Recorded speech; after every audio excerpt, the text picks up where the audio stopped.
Halo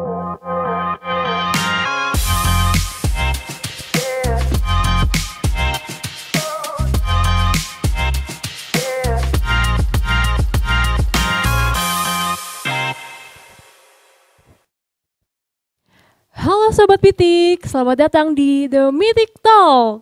Seneng banget nih, hari ini kita bisa bertemu kembali. Dan hari ini kita punya episode spesial dengan topik 3 penjaga laut yang terlupakan. Bisakah kita mengembalikannya? Dan untuk itu kita akan ngobrol langsung dengan Profesor Herman Pratikno, STMT PhD, sebagai seorang guru besar dan dosen di Departemen Teknik Kelautan ITS yang pastinya sudah sangat berpengalaman dalam bidang ini. Tanpa berlama-lama, langsung saja aku serahkan kepada moderator kita hari ini, yaitu Putri, yang akan memandu obrolan dengan Profesor Herman. Putri, dipersilakan.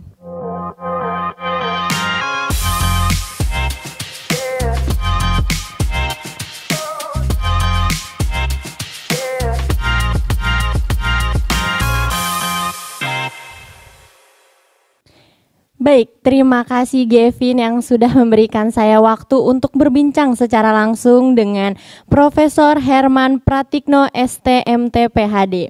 Sebelumnya saya ucapkan selamat datang Sobat Mitik di episode spesial The Mythic Talk. Seperti yang sudah disampaikan oleh Gavin, bahwasanya hari ini kita akan membahas topik yang sangat menarik dan tentunya sangat penting nih untuk disaksikan, yaitu tentang 3 penjaga laut yang terlupakan.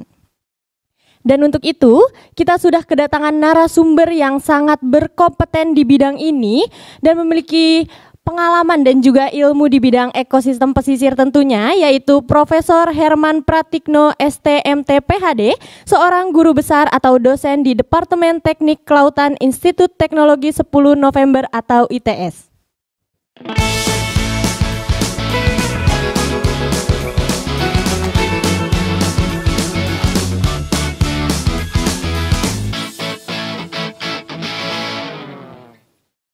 Terima kasih banyak Prof sudah meluangkan waktunya untuk berbincang dengan Sobat Mitik di sini. Mohon izin Prof Herman bisa memperkenalkan diri terlebih dahulu.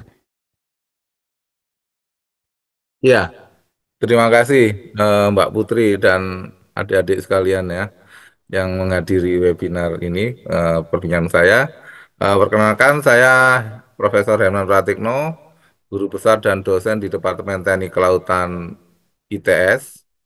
Alhamdulillah saya di Departemen Teknik Kelautan juga mengajar untuk mata kuliah biologi kelautan ya, seperti yang materi kita hari ini, padang lamun, terumbu karang ya, dan apa itu mangrove ya. Bahkan saya juga pernah penelitian, banyak sekali penelitian saya bidang mangrove ya, pengabdian masyarakat ini terumbu karang ya dan lamun.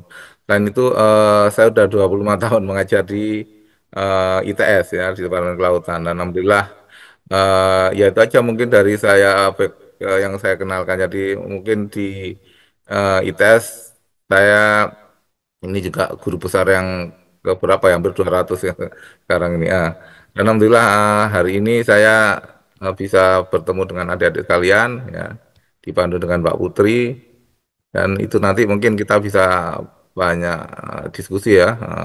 Tadi sudah saya kasihkan apa itu slide presentasi PPT saya ya. Itu aja mungkin dari saya, tidak terlalu banyak yang saya makan biar cepat ini acaranya. Ya, silakan Mbak Putri. Matur nuwun. Baik Bapak, terima kasih atas perkenalannya nih. Ternyata memang Prof Herman sudah kurang lebih 25 tahun ya terjun di bidang ekosistem pesisir. Nah Sobat Mitik, sekarang kita sudah lebih mengenal nih Prof Herman untuk backgroundnya dan juga ilmu yang dimilikinya. Nah, pastikan kalian semua penasaran kan terkait apa sih yang dimaksud dengan 3 penjaga laut yang terlupakan sesuai dengan tema yang tadi sudah saya sebutkan. Nah, saat ini kita akan mulai dengan bahasan pertama kita, yaitu padang lamun. Kepada Prof Herman mungkin bisa menjelaskan lebih lanjut nih Prof, karena udah banyak banget yang bertanya apa itu padang lamun, perannya dan manfaatnya bagi kehidupan biota laut dan juga kita sebagai manusia. Dan bagaimana cara Padang Lamun untuk tumbuh hidup biar mereka bisa tetap dijadikan sebagai objek pariwisata berkelanjutan. Nah, di sini saya akan mempersilahkan kepada Prof. Herman untuk menerangkan itu lebih lanjut. Kepada Prof. Herman dipersilahkan. Ya, terima kasih Mbak Putri ya atas kesempatan diberikan kepada saya untuk mempresentasikan tentang ekosistem Padang Lamun atau Sigros ya. Ya, terima kasih. Bisa dimulai. Ya, ya jadi ciri lamun sendiri ini sebenarnya bunga ya, apa tumbuhan-tumbuhan berbunga yang hidup di dasar daerah pasang surut laut pantai ya. Jadi ada sebagian yang bagian atasnya itu daun, batang dan itu masih di atas permukaan air dan tapi batang dan akarnya bawah masih dalam laut ya. Jadi apa itu modelnya itu karena dipasang surut kadang ya tampak kadang tidak ya kadang-kadang surut masih kelihatan dan pada keadaan pasang mungkin sudah tenggelam oleh air laut ya. Tapi kalau kita lihat di sini ya sebenarnya sama dengan tumbuhan biasanya itu ada bunga, batang, daun, akar seperti itu dan berkembang biak ada punya buah dan biji. Jadi sebenarnya ini kalau kita lihat lamun ini cara berkembang biaknya ya sama dengan tumbuhan-tumbuhan yang lain yang berbunga dan berbuah itu ya. Dengan biji dengan itu ya. Cukup sebenarnya nggak terlalu susah gitu ya. Cuma kendalanya ya ekosistem lamun di daerah pasang surut pantai laut ini biasanya banyak tercemar ya. Ini yang merusak ekosistemnya sendiri, tercemar apa itu tercemar dengan pencemaran limbah ya, minyak atau apa itu tumpahan minyak dan sebagainya itu akan merusak, mematikan tumbuhan-tumbuhan lamun itu sendiri. Dan juga adanya mungkin pengerukan-pengerukan ya yang membuat tempat hidupnya, habitatnya lamun ini yang harusnya baik, tumbuh baik akhirnya terganggu dan bisa rusak. Bahkan juga ini mungkin peran serta dari masyarakat pesisir situ ya dengan senaknya ingin dapat ikan yang banyak pakai bahan peledak lah ini. Nah, ini akan mematikan habitat tumbuhan padang lamun ini. Jadi sebenarnya caranya mudah ya mengembangkan biakan ini asalkan lingkungan sekitarnya padang lamun ini mendukung ya, dia akan bisa berkembang dengan sendirinya gitu ya. Lanjut, ya ini tadi sudah saya katakan, tadi itu layak dangkal. Lanjut karena anu apa waktunya karena 15 menit ya ini jenis perbedaannya dengan siwit. Siwit itu rumput laut. Rumput laut ini tidak ada akar batang daun, dia hanya mengendap di dasar pantai atau laut ya. Jadi nggak ada apa itu seperti tadi lamun itu ada akar, batang ya, bunga, buah ya, itu ada lengkap seperti tumbuhan. Kalau rumput laut ini cenderung dia mengendap di dasar laut atau di pantai gitu ya. Lanjut, Mbak. Ya ini apa jenis-jenisnya terus lanjut. Ya ini jenis-jenisnya juga ya, jenis-jenis tumbuhan lamun. Lanjut. Iya, iya terus lagi ini biar nggak terlalu banyak ini. Ya, ini jenis-jenisnya saja nanti bisa dibaca ini sudah saya serahkan ke panitia slide saya. Lanjut lagi ya, jenis-jenis ini lanjut juga. Jadi sebenarnya itu, nah ini contoh-contohnya yang di keadaan padang lamun di Laut Dangkal ya. Jadi Laut Dangkal ini juga daerah pasang surut ini peralihan antara pantai ya ke laut yang dalam. Jadi pertengahan itu ya padang surut. Jadi kadang-kadang nampak, kadang tidak. Dan ini banyak manfaatnya ya karena dengan tumbuhan lamun ini akan melindungi ya habitat dari ekosistem hewan, binatang-binatang atau tumbuhan kehidupan yang ada di sekitarnya. Dan juga sebagai penahan juga kalau ada matahari, kena sinar matahari langsung itu ya dapat dilindungi oleh padang lamun ini. Jadi kehidupan biota di daerah itu akan terkendali ya, bisa karena bisa menahan dari sengatan sinar matahari. Lanjut, ya ini contoh-contohnya ya. Lanjut lagi, nah ini kelihatan di daerah pasang surut, kadang pasang surut, kalau surut mungkin jelas kelihatan, kalau sedang itu pantainya, lautnya sedang pasang tidak akan kelihatan. Lanjut lagi, Pak. Ya, lanjut ini tadi saya lihat hanya contoh-contoh. Nah, ini lokasi lamun ini ya. Ditemukan lamun ini ditemukan di perairan tropis yang dangkal dekat dengan pantai ya, atau biasanya disebut daerah pasang surut. Pasang surut itu kalau sedang air pasang nggak kelihatan, tapi pada keadaan surut mungkin akan kelihatan. Alhamdulillah juga ini saya sering menyaksikan lamun ini karena rumah saya di dekat daerah Pantai Kenjeran juga di sini di Surabaya. Ya, jadi kalau kita lihat Pantai Kenjeran pasang surutnya akan kelihatan padang lamun ini. Jadi kalau kita lihat dari tiga materi yang kita lihat tadi, baik lamun, padang lamun, terus apalagi tadi mangrove dan terumbu karang, Indonesia ini sebenarnya luas wilayah untuk hal tiga hal tadi adalah yang paling luas di dunia gitu ya. Baik terumbu karang, mangrove maupun padang lamun ini kita punya luasan yang paling luas ya. Dan ini sebenarnya kita wajib menjaga itu sebenarnya aset dunia itu ya. Tidak hanya Indonesia saja, karena banyak sekali keuntungan-keuntungannya. Jadi sebenarnya dari tiga tadi baik lamun, terumbu karang, maupun mangrove itu terjaga dengan baik. Saya yakin ekosistem di laut pantai kita akan baik juga gitu ya. Cuma yang jadi kendala kan sekarang ada pembangunan, penimbunan, reklamasi, pengeruan, terus orang nelayan yang pakai apa itu bom ya untuk meledakkan nyari ikan, terus itu limbah-limbah pencemaran ya. Tidak hanya dari laut aja, limbah-limbah domestik dari darat pun yang mengalir ke sungai ke situ juga akan merusak ladang lamun ini. Ya, lanjut Mbak. Ya, ini posisinya ya, yang jelas kita harus bisa mempertahankan kelestariannya. Sebenarnya ini kekayaan alam kita yang harus kita jaga ya, karena kita unggul dibandingkan negara-negara lain, kita unggul dalam luas wilayah padang lamun ya, terumbu karang maupun mangrove. Lanjut lagi Mbak. Ya, ya yang tersebar di Jawa, Sumatera, Bali, Nusa Tenggara, Kalimantan, Maluku ya merata lah ya. Kalau kita lihat penyebaran dari lamun ini, padang lamun ini.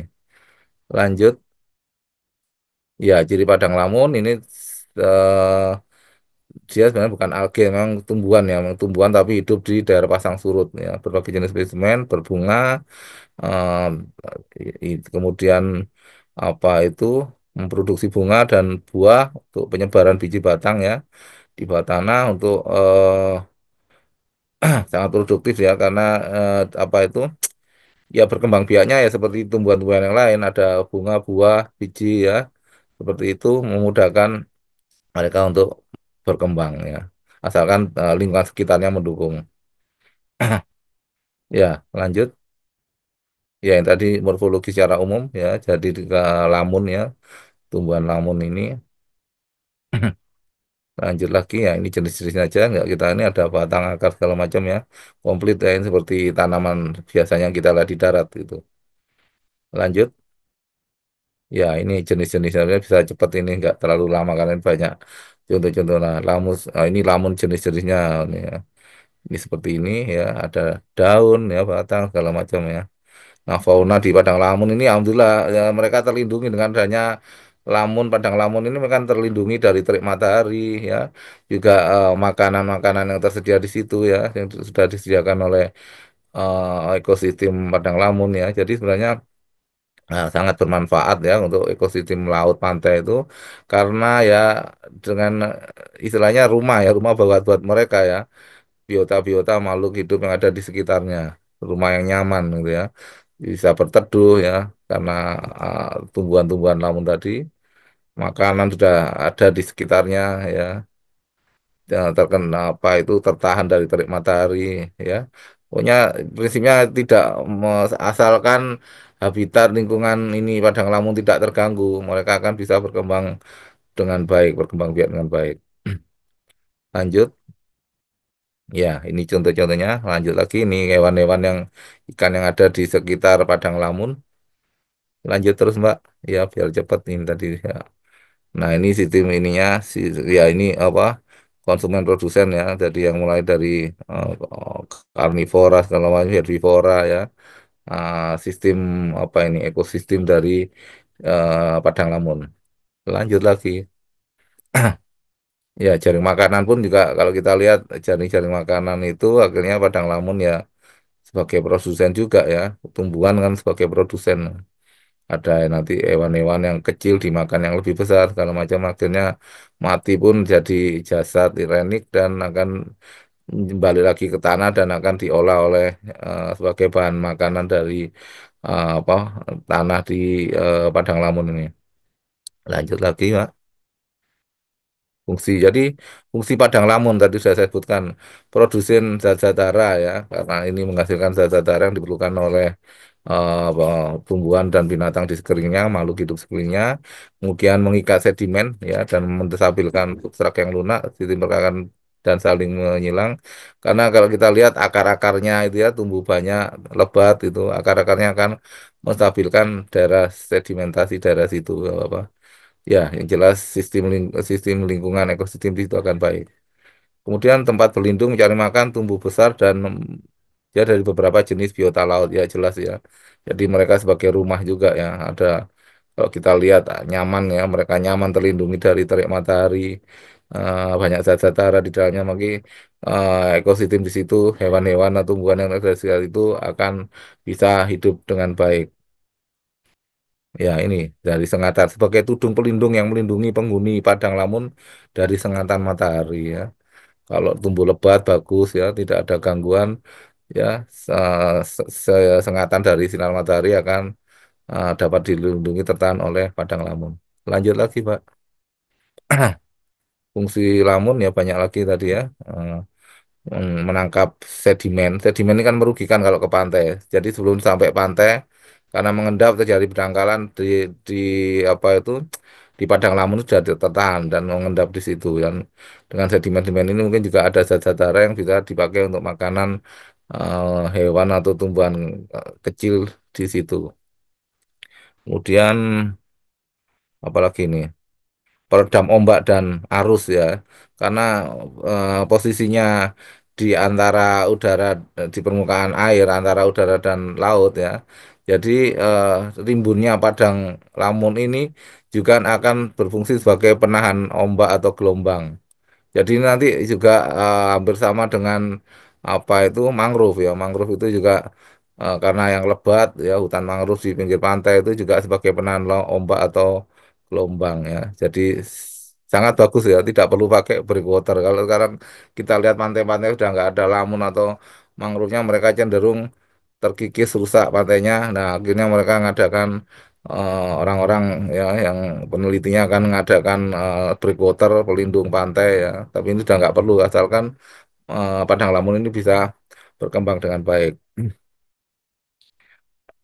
ya ini melindungi pantai juga dari erosi jadi gelombang arus segala macam itu yang besar ya akan mengerosi pantai ya ini akan merugikan nah, dengan adanya apa ini padang lamun ini mereka akan tertahan di situ ya akhirnya meredam lah meredam yang jelas arus dan gelombang yang datang ke pantai ya lanjut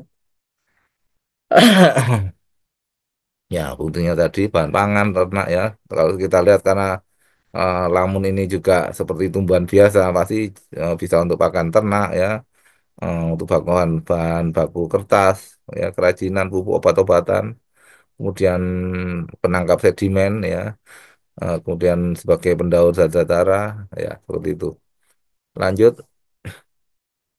ya faktor lingkungan ada suhu salinitas kedalaman substrat derajat keasaman kecepatan arus ya.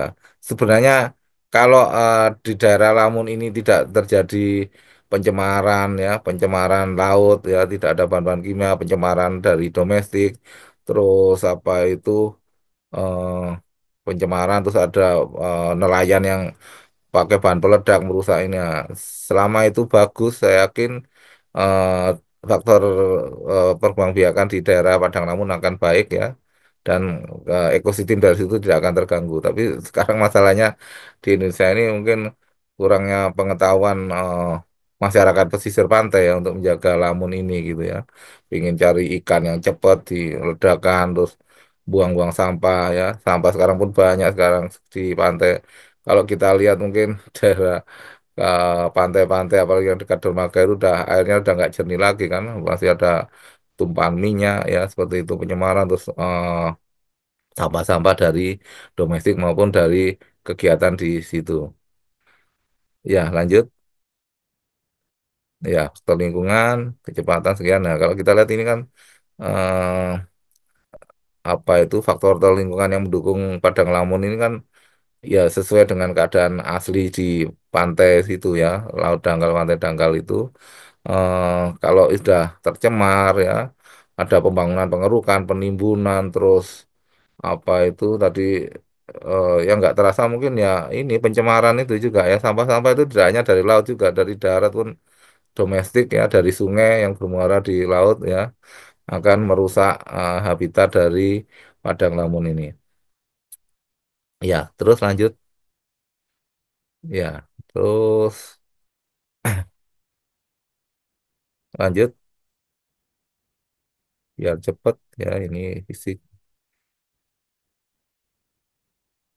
Ya, jadi ini juga sebenarnya ekosistem lamun, terumbu karang, mangrove itu ya sebenarnya saling terkait ya.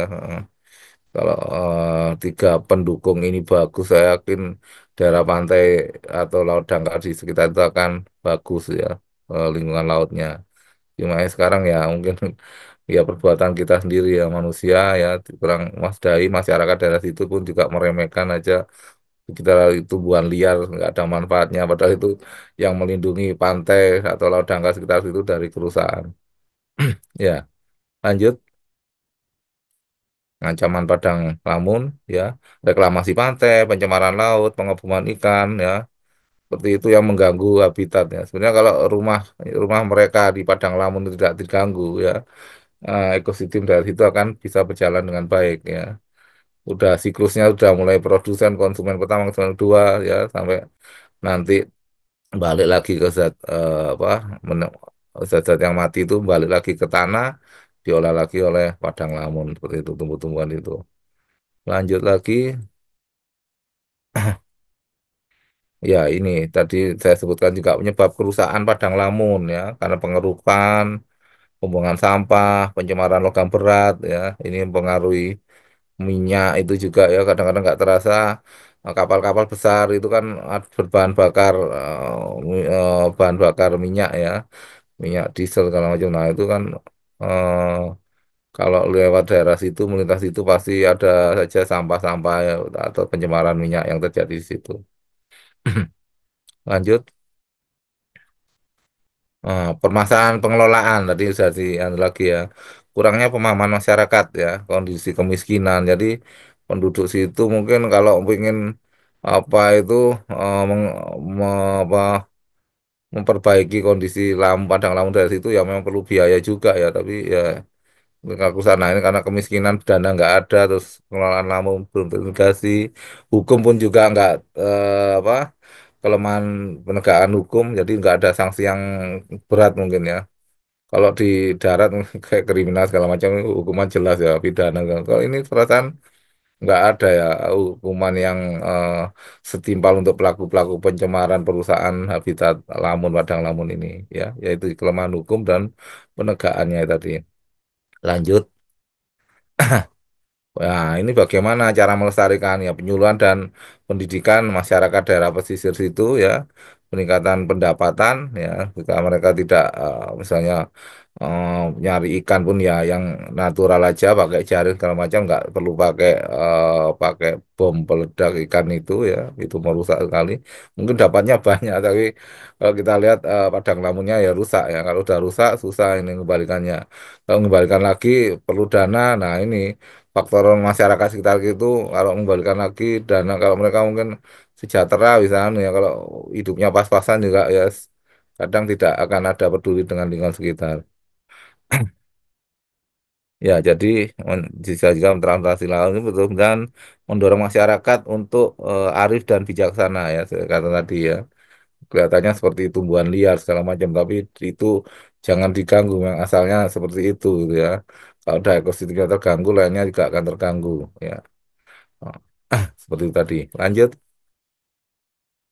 Ya, pedoman pengelolaan, hindari kegiatan pengurukan dan penimbunan daerah padang lamun, kemudian pembangunan menggunakan dengan pola sirkulasi, diusahakan menimbulkan mengubah ya tadi itu pembuangan limbah cair ya hati-hati juga limbah tadi penangkapan dengan menggunakan apa itu alat tangkap yang merusak ya tadi kayak biasanya pakai bom ikan itu ya. Kemudian pengalihan air putih, kemudian pencegahan terhadap tumpahan minyak ya minyaknya nggak terasa ya kapal-kapal besar yang lewat pun pasti akan ada aja ya limbah-limbah minyak yang terlalu di situ apa tercemar di eh, daerah laut tersebut. Kemudian investasi dengan ya itu lanjut pemanfaatan keramik jadi bahan pembuat wah ini manfaatnya banyak buat buat keranjang ya kandang binatang enggak ya jadi karena memang tumbuhan lamun sendiri itu juga komplit ya seperti tumbuhan biasa ada akar batang daun buah biji ada semua ya jadi ya bisa digunakan untuk berbagai macam keperluan terus penangkapan ikan pengembangan biji ya, bijinya ini padang lamun digunakan untuk tempat aquaculture budidaya pun juga bisa ya seperti itu lanjut lagi. Hello, udah terakhir ini. Oh ya udah. Ya, Iya baik, udah. Bapak tadi udah terakhir. Nah, ternyata sebelumnya Putri mau ngucapin makasih banyak nih buat Profesor Herman yang udah bagi tadi informasi dan banyak banget ilmu tentang Padang Lamun. Ternyata tadi dari Putri juga baru tahu nih Prof, kalau misalkan Indonesia nih punya luasan yang paling luas dari segi ekosistem pesisirnya. Tapi memang sayangnya masyarakat Indonesia masih minim informasi dan juga pengetahuan tentang bagaimana sih cara kita untuk memanfaatkan ekosistem pesisir kita secara bijak. Tadi terkait dengan lamun juga nih Prof. Nah tadi Putri juga baru tahu nih ternyata lamun itu bisa menjaga fauna biota laut dari matahari dan juga ternyata lamun itu banyak jenisnya karena dari Putri sendiri ini baru beberapa kali sebenarnya ke pulau dan ngelihat kayaknya lamun itu sama aja. Ternyata dari yang tadi PPT Prof Herman ternyata lamun itu banyak jenis ya Prof ya. Ya, sana. Ya. Ya terus yang banyak juga ditanyain sama Sobat Mitik kan Prof terkait dengan apa bedanya rumput laut dan juga padang lamun tadi juga sudah dijelaskan dengan Prof Herman yaitu dari segi akar dan juga batang bahkan teksturnya juga itu berbeda. Ya, Nah betul. baik Prof, nah untuk Sobat Mitik di rumah pasti banyak banget juga nih yang penasaran dan juga bertanya lebih lanjut terkait dengan padang lamun. Dari tim Mahrifah Yatra sudah merekap beberapa pertanyaan dari Sobat Mitik yang diajukan melalui Instagram Mahrifah Yatra dan untuk itu kita akan masuk ke sesi tanya jawab. Di sini sudah ada perwakilan dari Sobat Mitik yaitu Yudis yang akan mengajukan pertanyaan seputar Padang Lamun. Di sini Putri juga ingin memperkenalkan Yudis. Yudis merupakan salah satu peserta terbaik pertama dari program Sustainability Journey Batch 1 dan juga merupakan mahasiswa berprestasi utama dari Fakultas Perikanan dan Ilmu Kelautan Universitas Brawijaya. Mungkin Yudis boleh perkenalan diri terlebih dahulu nih, biar Prof Herman tahu Yudis siapa dan background Yudis siapa bagaimana. Silakan Yudis. Oke, baik. Ya. Sebelumnya suaranya apakah masuk? Masuk Yudis, aman. Oke, terima kasih atas kesempatannya. Perkenalkan, nama saya Yudhistira Rosdiana, biasa dipanggil Yudis. Saya sekarang menempuh pendidikan di jurusan Pemanfaatan Sumber Daya Perikanan di semester 6 di Universitas Brawijaya. Dan alhamdulillah saya terpilih menjadi peserta terbaik dalam batch pertama dan juga terpilih sebagai mahasiswa berprestasi utama di Fakultas Perikanan dan Ilmu Kelautan Universitas Brawijaya. Bapak izin bertanya,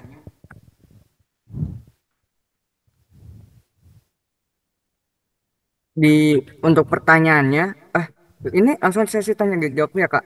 Iya, boleh silakan diajukan Oke, saja baik. Yudis. Ya baik. Sebelumnya izin bertanya Bapak, di salah satu menjaga ekosistem lamun itu adanya transplantasi lamun. Nah, gimana sih cara kita melakukan transplantasi lamun tersebut dan biasanya apa sih hambatan dan tantangan dalam transplantasi tersebut Bapak? Terima kasih. Iya, Baik. Ya, boleh Bapak silahkan dijawab. ya, ya. Transplantasi untuk lamun ini memang saya sendiri belum apa belum langsung ya. Tapi kalau kita lihat transplantasi kita kan itu pencangkokan ya. Jadi supaya dia lebih cepat tumbuh, tidak mulai dari awal kita apa itu lamun yang ada, tumbuhan lamun itu kita transplantasi ya seperti itu. Jadi kita cangkok, kita budayakan dengan transplantasi ini kan jadi kondisi akhirnya nanti kan apa tanaman lamunnya itu bukan yang dari awal dari biji tapi sudah mulai tumbuh ya sudah. Padahal kita lihat biasanya kalau tumbuhan biasa di darat ada pencangkokan ya, dicangkok itu berarti supaya cepat lebih besar dan lebih langsung apa itu berbuah, berbunga ya dan seperti itu ya. Tapi kalau kita mulai dari biji dari itu kan mulai dari awal lagi. Ya, saya sendiri kalau transplantasi langsung eh ya memang saya ya nggak terlalu ini ya apa terlibat langsung untuk transplantasi ini, tapi yang jelas prinsipnya mirip dengan pencangkokan tanaman di darat seperti itu. Ya, jadi bagian tanaman yang kita cangkok nanti setelah bagus baik pencangkokan itu kita tanam di sekitar situ ya, atau bisa di tempat lain ya seperti itu. Jadi ini transplantasi eh, tumbuhan lamun ini untuk mempercepat ya. Jadi kita ambil nanti dengan hasil pencangkokan itu tanaman lamunnya akan sudah kondisi sudah besar ya, siap berbuah dan berbunga dan berbiji. Ya, itu aja mungkin. Ya, terima kasih Mas. Baik, apakah cukup menjawab nih Yudis dari pertanyaan Yudis tadi terkait dengan transplantasi padang lamun ya Yudis? Mungkin boleh ditambah bila memungkinkan. Biasanya tantangannya apa saja ya Bapak dalam melakukan transplantasi tersebut? Iya, tantangan yang jelas tanaman lamun ini ada di daerah laut dangkal di pasang surut ya. Kalau di darat mungkin nggak ada hambatan air seperti itu ya, air lumpur di dalamnya gitu kan. Kalau saya lihat di daerah-daerah pasang surut ini kan eh, ada kondisi air pasang surut, kemudian di dalamnya itu juga saya lihat juga lumpur ya kebanyakan ya, lumpur atau pasir yang agak ini ya, agak beletokan gitu. Jadi kalau mungkin pelaksanaannya tidak semudah di darat gitu ya. Kalau kita nyangkut tanaman ya, tanaman yang kita biasa sehari-hari mudah ya dalam keadaan kering segala macam tidak ada hambatan air laut ya seperti itu. Jadi mungkin ini ya yang sudah pengalaman ini harusnya eh, nelayan-nelayan di sekitar situ ya yang sudah dan mungkin juga mereka belum punya pengalaman ya mungkin ya kemudian kelautan perikanan itu yang ada ahli-ahlinya di bidang itu ya. Mungkin kita sendiri kalau pandai nyangkok di darat, tumbuhan darat belum tentu mungkin bisa mencangkok transplantasi tumbuhan lamun tersebut gitu. Ya itu mungkin kendalanya lingkungan sekitar ya seperti itu. Baik, apakah sudah terjawab lagi nih Yudis terkait dengan tantangan dari proses transplantasi padang lamun? Sudah Kak, sangat menjawab. Terima kasih Pak Prof. Oh iya, saya tambahkan juga, saya juga pernah nanam mangrove tapi ya, menanam mangrove itu setiap tahun ya, acara kegiatan mahasiswa kelautan. Itu kalau mangrove-nya di hutan yang pinggiran yang nggak di pantai itu lebih mudah nanam mangrove-nya. Tapi begitu mangrove itu di daerah yang pasang surut tadi ya agak susah ya kita harus masuk di situ ya, nyebur gitu ya. Tidak semudah ya seperti tadi dapat saya gambarkan ya. Kalau mangrove saya tiap tahun dengan mahasiswa teknik kelautan itu kita ada kegiatan untuk menanam mangrove ya di sentra mangrove hutan mangrove Wonorejo. Ya, itu aja mungkin Bapak Mas. Baik, terima kasih banyak Yudis atas pertanyaannya dan juga terima kasih Bapak Profesor yang sudah menjawab nih pertanyaan Yudis tadi terkait dengan transplantasi. Ternyata memang sistematikanya itu seperti kita mencangkok tumbuhan biasa ya Pak. Dan juga tadi tantangannya itu memang dari Ya. lingkungan sekitar karena kalau kita mencangkok di darat kan kita tidak ada terkendala air. Namun kalau misalnya kita melakukan transplantasi kita ada terkendala air seperti itu kurang lebihnya. Nah, untuk kedua nih Pak, kita juga ada Sobat Mitik yaitu ada peserta favorit dari program Sustainability Journey Batch 1 yang akan bertanya kepada Bapak terkait dengan padang lamun. Di sini kita sudah ada Aldimas, yaitu Aldimas merupakan mahasiswa dari program studi ekowisata Institut Pertanian Bogor. Boleh kepada Aldimas untuk mengajukan pertanyaannya? Baik, terima kasih kepada Kak Aya yang telah memberikan kesempatan dan selamat siang Prof. Terima kasih atas kesempatannya. Saya ingin bertanya mengenai Padang Lamun. Mengenai Padang Lamun ini kan, saya juga baru tahu kalau misalkan Padang Lamun ini dapat menyerap unsur karbon dari daratan dan lautan, dan memang itu sangat dibutuhkan lah, sangat penting untuk bagi kita semua.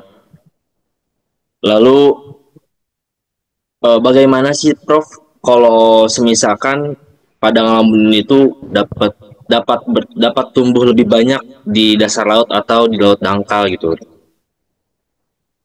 Ya, itu aja Mas ya. Nah, saya jawab langsung ya. Ya Jadi baik Prof. ya terima kasih atas pertanyaannya. Ya, padang lamun ini kan tumbuhannya ya mirip tumbuh-tumbuhan di darat karena dia tapi letaknya dia di pasang surut ya. Daerah pasang surut air laut, kadang pasang kadang surut. Yang jelas akan tumbuh baik bila lingkungan sekitarnya mendukung tadi saya katakan. Mungkin kalau kita biarkan aja ke dalam kondisi yang normal ya, tanpa nggak ada pencemaran, nggak ada pengeruan, penimbunan, terus nggak ada nelayan yang mesti pakai bahan peledak seperti itu. Saya yakin mereka bisa tumbuh dengan baik dengan sendirinya gitu ya, asalkan lingkungan sekitarnya tidak terganggu ekosistemnya. Jadi itu aja mungkin.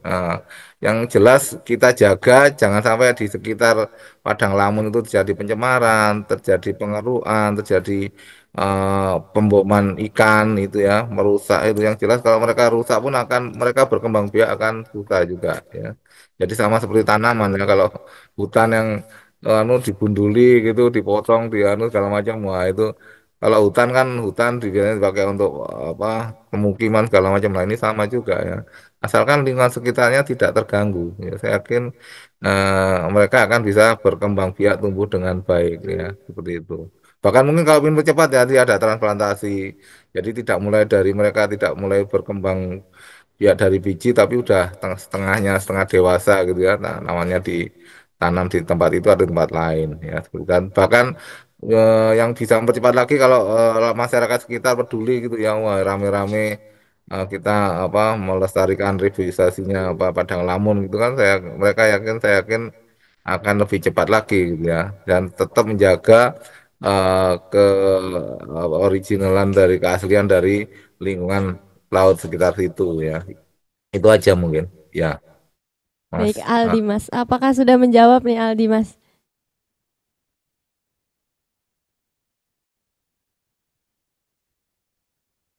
Oke, baik Pak. Mungkin Aldi Mas ada gangguan jaringan nih Pak. Mungkin yang bisa Putri tangkap nih Pak tadi terkait memang bagaimana sih biar padang lamun itu tumbuh banyak tadi, yaitu dengan cara kita melakukan transplantasi dan bahkan dia bisa tumbuh sendiri nih teman-teman Sobat Mitik. Tapi memang jangan ada aktivitas manusia yang merusak ekosistem padang lamun. Bagaimana nih Aldi Mas? Ada pertanyaan lagi? Tahu sudah cukup nih. Mungkin ada lagi sih Pak pertanyaan mengenai padang lamun tadi Pak. Kan tadi ada beberapa jenis tumbuhan padang lamun ini Pak. Terus yang menarik itu ada daun lamun yang berbentuk holdul, pinifolia dan holopilia ovalis. Nah itu apa perbedaannya sih Pak yang lebih spesifiknya gitu Pak? Ya, saya sendiri kalau lihat spesifik satu-satu juga nggak apa, tentunya bukan nggak terlalu ini ya memang. Tapi yang jelas ya, ragam jenis tumbuhan lamun banyak ya. Seperti mangrove pun ternyata banyak itu ya. Padahal saya pikir dulu waktu sebelum saya penelitian mangrove itu saya pikir mangrove itu sama, ternyata jenisnya banyak sekali. Dan di sentra mangrove Wonorejo itu tiap-tiap jenis mangrove itu dibudidayakan di dalam suatu area gitu ya. Jadi memang banyak puluhan mungkin bisa ratusan apa. Kalau ini juga, maaf saya juga membedakan lamun yang satu dengan yang lainnya itu juga tidak terlalu rinci memang saya. Dan memang eh, ya saya takut jelaskan juga takutnya salah ya. Jadi yang setahu saya memang ragamnya banyak ya dan kalau kita lihat biasanya bentuk daun dan sebagainya ini biasanya pengaruhnya apa itu ya ini saya juga kurang anu ya apa eh, tidak terlalu ini ya, terlalu menjelaskan detail ya. Memang di situ di slide saya macam-macam itu ya. Saya sendiri hmm, belum apa yang pasti belum tahu sendiri secara pasti gitu ya. Jadi perbedaan-perbedaan yang nyata itu apa gitu ya. Nah, jadi bentuk daun, akar, batangnya itu yang beda. Oh, iya. Yang tahu saya memang mangrove itu juga saya pikir dulu kalau kelihatan sekilas sama ya, tapi memang jenisnya beda dan dari yang jelas dari tiap-tiap itu ada apa keunggulan yang bisa dipakai mungkin tanaman obat-obatan untuk apa itu bahan-bahan apa itu kesehatan terus makanan-makanan atau sirup gitu ya kalau di mangrove itu. Ya kalau di Lamun ini ya mungkin saya nggak terlalu banyak ini ya apa detail masalah itu ya yang jelas banyak sekali ragamnya. Ya saya takut salah jelaskan gitu aja. Ya terima kasih. Baik, Baik, Aldimas. terima kasih Prof. Baik, terima kasih Aldimas. Mungkin nanti bisa nih Aldimas sharing sama masyarakat pesisir ya yang sudah melakukan transplantasi padang lamun. Tapi mungkin kita bisa lihat perbedaannya mungkin dari bentuk daunnya tadi, akar dan juga batangnya. Terima kasih Aldimas atas pertanyaannya dan juga terima kasih kepada Prof yang sudah menjawab pertanyaan Aldimas. Nah, teman-teman sobat Mitik, kita akan ada topik berikutnya nih yang tadi memang sudah digaung oleh Pak Profesor ya sejak lama, yaitu kita akan masuk ke materi tentang mangrove. Tadi memang sudah sedikit dibahas nih tentang mangrove yang memang banyak jenisnya dan juga mangrove ini banyak peran dan juga manfaatnya seperti padang lamun. Pembahasan mangrove ini tidak kalah seru dengan padang lamun. Mungkin untuk lebih jelasnya terkait dengan ekosistem mangrove dan juga peranannya dalam menjaga keseimbangan alam khususnya ekosistem pesisir akan dijelaskan lebih lanjut oleh Prof. Mungkin dipersilahkan Prof bisa menjelaskan tentang mangrove. Ya, terima kasih Mbak Putri. Saya akan melanjutkan topik selanjutnya yaitu ekosistem mangrove. Ya, saya sendiri dengan tanaman mangrove ini ya setiap hari ketemu karena saya tinggal di dekat Pantai Kenjeran ya di daerah perumahan Pakuan City itu. Di sini kalau ada lahan-lahan kosong pasti ya ditumbuhi tanaman mangrove ya dekat pantai ya. Jadi dari cuma jenisnya saya kadang-kadang tidak terlalu teliti jenisnya apa ya, tapi yang jelas banyak sekali. Nah, lanjut. Ya, ini daerah hutan-hutan mangrove pantai seperti di tepi pantai seperti ini dekat sungai ya muara sungai dekat pantai ini kalau di Surabaya bisa dilihat di ini pusat sentra mangrove hutan Wonorejo ya Wonorejo itu kami sendiri sering ke situ penelitian pengabdian masyarakat nanam mangrove bersama-sama ya dan situ memang ada apa itu wisata air perahu jadi kita naik perahu sambil berkeliling-keliling lihat tanaman mangrove. Ya, dan lumayan cukup luas ya kalau kita jalan di dalam hutan mangrove itu saya pernah mengalami sendiri nanam di dalam hutan mangrove itu memang ya lumayan jalan kaki cukup melelahkan dan bisa juga kita menyisir dari sungai-sungai yang bermuara di situ. Lanjut, ya hutan mangrove sebagai area untuk apa ini melakukan hewan-hewan kecil ya, tempat mencari makan hewan kecil sama sih sebenarnya dengan tadi lamun cuma ya karena mangrove ini tumbuhnya lebih besar ya, ke permukaan lebih tinggi ya, jadi lebih banyak di atas permukaan air. Jadi sifatnya dia juga sebagai breakwater alami ya. Jadi breakwater alami itu penahan pantai dari kerusakan ya akibat gelombang arus segala macam. Dengan adanya hutan mangrove di sekitar pantai itu sebenarnya kita tidak susah-susah payah membuat breakwater ya. Kalau kita lihat sekarang breakwater atau pemecah gelombang pelindung pantai itu dibuat untuk pantai-pantai yang tidak ada mangrove-nya ini memang seperti itu. Dan juga perlu biaya yang besar dan pengawasan dan teknologi yang cukup baik ya. Jadi yang pertama kalau kita lihat di sini mangrove satu keunggulannya dia sebagai breakwater alami penahan gelombang arus alami ya, menghindari kerusakan pantai ya di sekitar pantai itu. Karena komposisi mangrove sendiri memang posisinya di atas air, lebih banyak di atas air ya. Seperti itu dan biasanya di pesisir pantai. Nah ini kalau ada gelombang-gelombang yang besar, cukup dengan hutan mangrove yang lebat, saya yakin sudah bisa tertahan, tidak perlu breakwater lagi. Kemudian si kegiatan yang lain, saya pernah melakukan penelitian dana nasional itu, mangrove itu juga dapat mereduksi logam-logam berat di sekitar pantai tersebut. Jadi kalau kita lihat ada pencemaran yang menimbulkan logam-logam berat dan mengganggu kita ya manusia, logam berat itu juga berbahaya buat kita. Itu bahwa bisa direduksi oleh akar-akar apa tanaman mangrove ya. Terbukti kalau tanaman batang akar mangrove itu kita teliti di lab itu kita lihat di situ banyak sekali akan terserap logam-logam berat ya. Itu penelitian saya tahun berapa itu ya. Selain itu juga mangrove ini kalau kita buat lapisan anti coating cat gitu kita masukkan dalamnya itu ada zat apa itu namanya itu dia anti fouling jadi anti zat-zat mikroorganisme yang merusak itu yang menimbulkan korosi jadi dia tahan terhadap anti fouling ya anti fouling kemudian mereduksi logam-logam berat sebagai breakwater penahan apa itu penahan gelombang arus yang besar ya seperti itu kemudian yang jelas banyak dimanfaatkan mulai dari kalau nggak salah sirup itu bisa terbuat dari eh, daun mangrove atau batang mangrove ya. Buat sirup, buat apa bahan-bahan kayunya bisa untuk kerajinan tangan, terus apalagi banyak sekali deh. Jadi kalau kita lihat mangrove ini mulai dari daun, akar, batang semuanya bisa dipakai. Dan keberadaannya wajib sebenarnya eh, kalau kita lihat saya update tadi terbaru di internet, memang kita negara dengan luas wilayah hutan mangrove yang terbesar di dunia. Yang menguntungkan buat kita ya ini aset aset dunia ada di negara kita. Di Surabaya sendiri ada dua pusat sentra mangrove di Gunung Anyar dan di Wonorejo ya seperti itu. Kami sendiri mahasiswa teknik kelautan, saya selalu setiap tahun ya, tiap tahun ya, enggak tiap semester, tiap tahun kita juga apa itu menanam mangrove beramai-ramai ya, satu angkatan atau berapa angkatan gitu kan. Dan lumayan lah dari kalau kita galakkan semua orang, semua lapisan masyarakat rame-rame apa itu nanam pohon mangrove ya, saya yakin mangrove akan semakin lebat ya dan fungsinya sebagai pelindung pantai dan fungsi-fungsi yang lainnya akan baik seperti itu. Nah, untuk mangrove ini lanjut, Pak, lanjut mengumpas ya pengertian mangrove ya.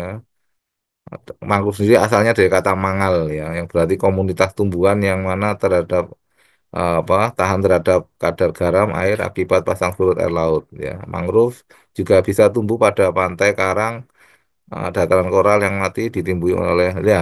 Kalau kita lihat rumah saya dekat Pantai Kenjeran itu ada perumahan Bakon City saya tinggal situ itu pasti di daerah lahan-lahan kosong yang dekat pantai itu pasti ada tanaman mangrove-nya ya. Kelihatannya sih seperti tanaman liar tapi kalau kita lihat satu-satu itu mangrove dan itu punya peranan penting untuk pelindung pantai dan laut di sekitar situ. Ya, kalau orang modern sekarang supaya laut nggak rusak, nggak tererosi, nah ini ya dikasih breakwater ya. Dan breakwater pun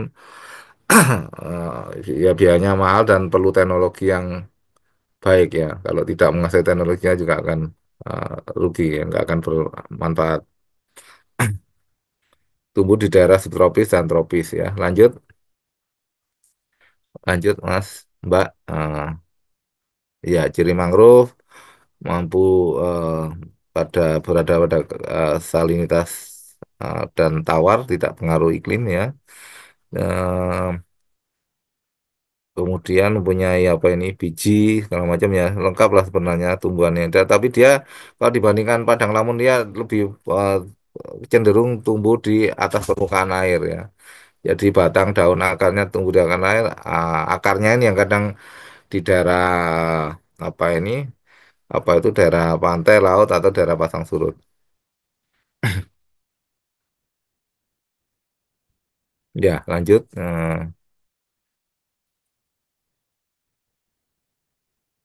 Ciri-ciri mangrove tumbuh di daerah payo, rawa-rawa ya, jelas ya. Kalau adik-adik sekarang mungkin di Surabaya bisa berkunjung di daerah Pantai Kenjeran dan sekitarnya gitu ya. Banyak sekali mangrove ya. Termasuk di dekat rumah saya perumahan Bakun City itu di lahan-lahan kosong dekat sungainya situ pasti ada tanaman mangrove. Nah, jenisnya pun juga banyak ya. Kalau kita lihat satu-satu itu datanya bisa lihat jenis-jenis mangrove yang detail itu di sentra mangrove Wonorejo Surabaya itu ada memang pembudayaan jenis-jenis mangrove ya. Ternyata banyak sekali gitu ya. Nah, kalau kita sekilas di tempat-tempat yang dekat pantai itu kan taunya oh itu mangrove ya. Ternyata kalau disimak dengan baik jenisnya pun banyak juga. Ya, lanjut. Jadi juga untuk penghuni hewan-hewan tadi ya sama tuh, tadi dia sebagai pelindung untuk hewan-hewan sekitarnya untuk bisa hidup layak di daerah pantai tersebut ya. Jenis mangrove ya, ini banyak sekali.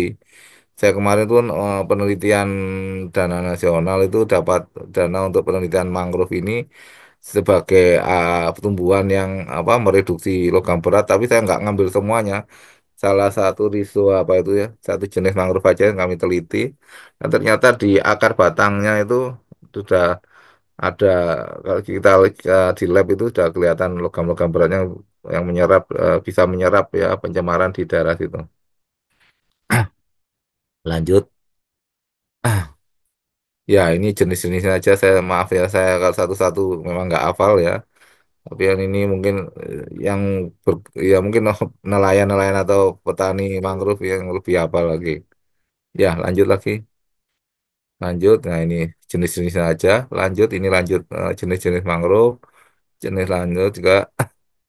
Ya, ini jenis lagi. Ya, ya ini kalau adik-adik sekalian pengen lihat yang detail jenis mangrove ya datang aja di sentra hutan Wonorejo itu. Sebelum mangrove ini berdekatan juga dengan sentra kuliner ya, sentra kuliner Surabaya. Saya sukanya ke situ karena ya karena penelitian dan pengabdian kegiatan dengan masyarakat, dengan mahasiswa, terus ada tempat kuliner yang masak makanan-makanan Surabaya itu, lontong balap, lontong kupang ya, tahu campur di situ semua ada sentra kulinernya. Ya, lanjut lagi. Ya, ini jenis-jenisnya saja ya, banyak sekali. Heeh. Terus lanjut. Mm-mm. Ini jenis-jenisnya juga, jenisnya juga. Bahkan kemarin kita ngasih tugas ke mahasiswa yang ngambil biologi kelautan untuk datang ke sentra mangrove, selain menanam mangrove juga mengidentifikasi tanaman mangrove yang ada di situ dan lumayan jumlahnya puluhan ya. Jadi memfoto, menganalisa batang, akar daun seperti itu ya. Ada. Jadi mereka akhirnya bisa membedakan ini jenis mangrove-nya apa seperti itu. Lanjut, ya lanjut lagi ya jenis-jenisnya ini banyak sekali. Ya ini sebenarnya kemarin hasil analisa dari apa survei dari mahasiswa-mahasiswa yang kita kasih tugas di itu untuk menganalisa, identifikasi jenis-jenis mangrove yang ada di situ. Lanjut, ya lanjut lagi juga yang si api-api ini juga sering ada ini yang mangrove bahkan si api-api tadi itu sering juga di daerah-daerah tepi pantai ya, juga sering tumbuh situ.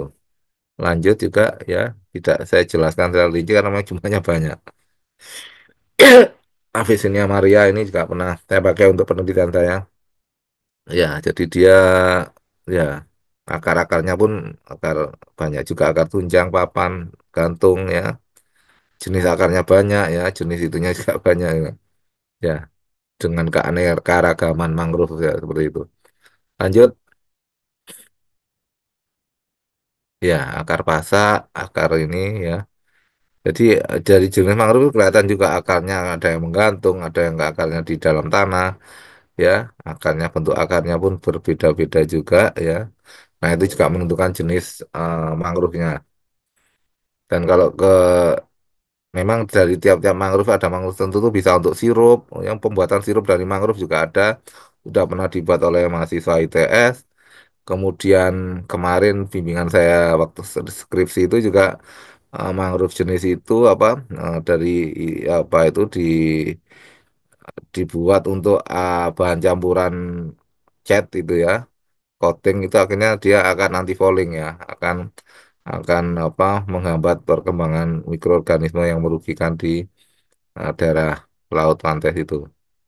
Kemudian lanjut, akarnya juga berbeda ya, akar-akarnya gini. Lanjut lagi Mbak, saya nggak menganalisa akar lutut, akar ini ya, memang jenisnya banyak ya. Tapi saya sendiri terus terang ini biasanya saya kasihkan tugas ke mahasiswa untuk mengidentifikasi tiap-tiap jenis akar daun dan batangnya. Lanjut, ya ini juga posisi seperti ini. Ya kalau kita lihat memang dengan keberadaan mangrove ya, kalau saya tadi update saya lihat update di internet memang paling luas wilayah mangrove-nya adalah di di Indonesia ya. Indonesia luas juga di dunia ya. Kalau tadi dibanding ada India, Filipina, negara-negara ya sekitar kita aja yang tangga-tangga kita itu juga banyak sekali. Bahkan Malaysia pun saya lihat kok saya pernah tinggal di sana 5 tahun nggak belum pernah lihat mangrove ya. Nah, tapi kalau kita banyak sekali ya. Dan sebenarnya anugerah buat kita ya mangrove ini kalau kita biarkan lingkungannya mendukung, tidak ada pencemaran, tidak ada daerah tadi pengeruan ya kalau masih segala macam itu aman lah ya bisa berkembang dengan baik ya bisa berkembang dengan baik. Nah di sana pun kalau kita ingin nanam mangrove itu sudah ada pembibitan ya di pusat sentra mangrove Wonorejo Surabaya itu jadi kita dapat bibitnya gratis cuma kita kadang-kadang dengan petaninya kita perlu teknik mau nanam mangrove-nya itu kita kadang-kadang ya gratis juga tapi kita kadang-kadang ngasih honor untuk inilah ya biaya transport mereka gitu ya jadi ada teknik-teknik tertentu untuk menanam mangrove ini. Dan apa itu ya untuk penelitian saya sebenarnya ini kita ambil mangrove di sini gratis ya saya beberapa kali penelitian tentang mangrove di sentra mangrove Wonorejo dapat fasilitas dukungan dari sana ya cuma kita mungkin perlu kita mangrove ini kalau kita ambil bagian-bagiannya kita uji di laboratorium. Lanjut. Ya, akar papan, akar ini ya, jenis-jenisnya. Bisa adik-adik baca sendiri di slide saya tadi. Memang slide-nya banyak, tapi sebenarnya ini hanya kalau di apa di perkuliahan biologi kelautan ini mahasiswa yang saya harapkan bisa hafal semuanya. Nah, lanjut, akar vanir, iya. Dan jenisnya bagus-bagus ya ini ya. Nah, dan mungkin ciri khas ya negara kita kalau mangrove ini ya. Kalau negara tidak semua negara ada bisa tumbuh hutan mangrove. Iya, lanjut. Bentuk daun juga beda-beda ya. Ya ini yang menentukan jenis mangrove tadi. Untuk bentuk daunnya kalau kita hafal bentuk daun, oh jenis ini gitu ya. Ya, bahkan dari jenis-jenis mangrove tadi sudah saya katakan bisa untuk membuat sirup ya. Sudah pernah dicoba ya Mas Waites buat ya mungkin ya mau bagus juga ya apa rasanya memang enak. Kemudian tadi apalagi lanjut Pak bentuk jarum ya ujung-ujungnya ya ini. Ya, terus saya tidak mempermasalahkan ini ya apa penjual daun yang penting ini bagaimana mengembangbiakan apa membuat hutan mangrove yang jelas gini di data-data ini Kementerian Kelautan Perikanan itu sudah ada data-data hutan mangrove itu di mana aja. Nah supaya tidak terjadi kerusakan ya memang harus ada konservasi ya pelindungan terhadap hutan-hutan mangrove ya. Saya telah sendiri jalan baru lihat sendiri hutan mangrove memang hutan yang seluruh tanamannya adalah tanaman mangrove ya dan cukup luas gitu ya jalan kaki pun capek gitu ya. Seperti itu dan itu mungkin kebanggaan di Surabaya pun ya tidak semua ada pusat mangrove ya. Lanjut ya bentuk daunnya beda-beda seperti itu tidak saya jelaskan satu-satu ya. Lanjut lagi ini banyak bentuk-bentuk daun. Sudah habis ini. Oh, bentuk buah ya. Silinder buah seperti kacang ya. Buah-buahnya pun juga ini tadi sama sini lamun. Kalau apa itu dari dia ada buahnya, ada bunganya seperti itu bijinya dia akan berkembang biak secara alami ya. Tapi supaya cepat ya dilakukan pembibitan ya. Di sentra mangrove Wonorejo yang saya tahu itu memang ada sentra pembibitan. Jadi mereka sudah mempunyai buat bibit yang banyak ya, siap tanam. Cuma yang nanamnya itu perlu orang gitu kan. Apalagi kita kedatangan kita gitu ya mahasiswa kelautan mungkin satu kalau berkunjung ke sana nanam mangrove sama-sama bisa sampai 200 orang itu lumayan ya dalam 1 hari sudah tertanam berapa tanaman mangrove gitu ya. Jadi sebenarnya kalau tidak hanya mahasiswa, sebenarnya semua lapisan masyarakat ya harusnya bersatu padu dan sebenarnya tidak usah khawatir makin banyak lebat hutan mangrove ini pantai ada di sekitar kita terutama kayak di Surabaya ini akan aman lah seperti itu. Tapi kalau terjadi pembangunan bangunan di pantai, pengeruan segala macam itu dan pencemaran ya ini yang akan menghambat tanaman mangrove akan berkembang seperti itu. Lanjut untuk buah juga beda-beda. Lanjut lagi sirup buah mangrove ya. Saya cuma lupa jenisnya apa. Itu bisa dibuat untuk sirup buah mangrove ya. Dan ternyata saya pernah merasakan itu rasanya enak juga ya seperti sirup-sirup yang lain. Nah, dan yang jelas sudah layak dikonsumsi ya, tidak beracun seperti itu. Iya, ya. Jadi fungsi hutan mangrove saya tadi sudah jelaskan dikit, melindungi garis pantai ya. Hutan mangrove itu sebagai penghalang terhadap badai, banjir, yang melindungi garis pantai dari erosi. Kalau nggak ada itu ya langsung kena pantai. Nah ini akan merusak pantai. Tapi dengan adanya mangrove ya, ini secara alami akan memecah gelombang arus yang datang ke situ ya. Gelombangnya besar, terpecah-pecah, akhirnya tidak akan merusak lingkungan sekitar pantai situ. Kemudian habitat bagi tumbuhan dan hewan jelas ya, karena di situ rimbun ya, terlindung juga ya. Kalau kita di bawah hutan mangrove juga rimbun, di bawahnya berbagai macam hewan bisa tumbuh di situ. Kemudian menyimpan karbon, menyimpan karbon. Nah ini juga fotosintesis ya, hijau daun. Jadi karbonnya keserap CO2 dan mengeluarkan oksigen ya. Memang kalau kita lihat di situ wisata, kalau saya lihat wisata di daerah sentra Wonorejo, mangrove itu ya kita bisa naik perahu keliling-keliling ya dan udaranya memang sejuk ya. Apa itu karena masih banyak pohon mangrove-nya. Sumber makanan dan bahan bakar ya seperti itu. Nah ini untuk wah, perlu pengkajian lebih lanjut ya memang untuk bahan bakar, untuk bakar itu juga hanya terus bahan makanan, sumber makanan. Iya, ya pokoknya eh, tidak beracun ya mungkin kalau sudah pernah dilakukan turun temurun oleh penduduk dari situ ya memang tidak akan beracun ya. Kemudian penyerap polutan, jelas penyerap polutan ya. Saya pernah sendiri melakukan penelitian tahun berapa itu dana nasional. Jadi memang polutan logam-logam berat itu bisa direduksi oleh tanaman mangrove. Jadi tidak usah khawatir kalau di daerah itu banyak tumbuhan mangrove, pencemaran akan tidak terlalu akan bisa teratasi. Tapi tidak tahu lagi ya kalau pencemarannya itu over ya udah over gitu banyak sekali sampah segala macam. Nah, itu juga yang perlu kita hindari. Kemudian penghasilan ekonomi ya jelas ya untuk pariwisata, untuk penangkapan ikan ya karena di daerah mangrove yang jelas terlindungi dengan baik sinar matahari bisa tertahan ya pasti di bawahnya dekat pasang surut daerah pantai itu akan tumbuh tempat untuk bermukim berbagai macam jenis ikan ya dan ini juga bisa kita ya untuk ekonomi daerah situ ya bisa kita gunakan nelayan-nelayan situ untuk apa itu mengambil ikan di daerah situ dengan baik. Ya, itu aja mungkin. Nah, lanjut. Sudah terakhir nih Prof kebetulan. Ya, Nah, ternyata luar biasa nih. Mangrove itu banyak banget manfaatnya nih Sobat Mitik.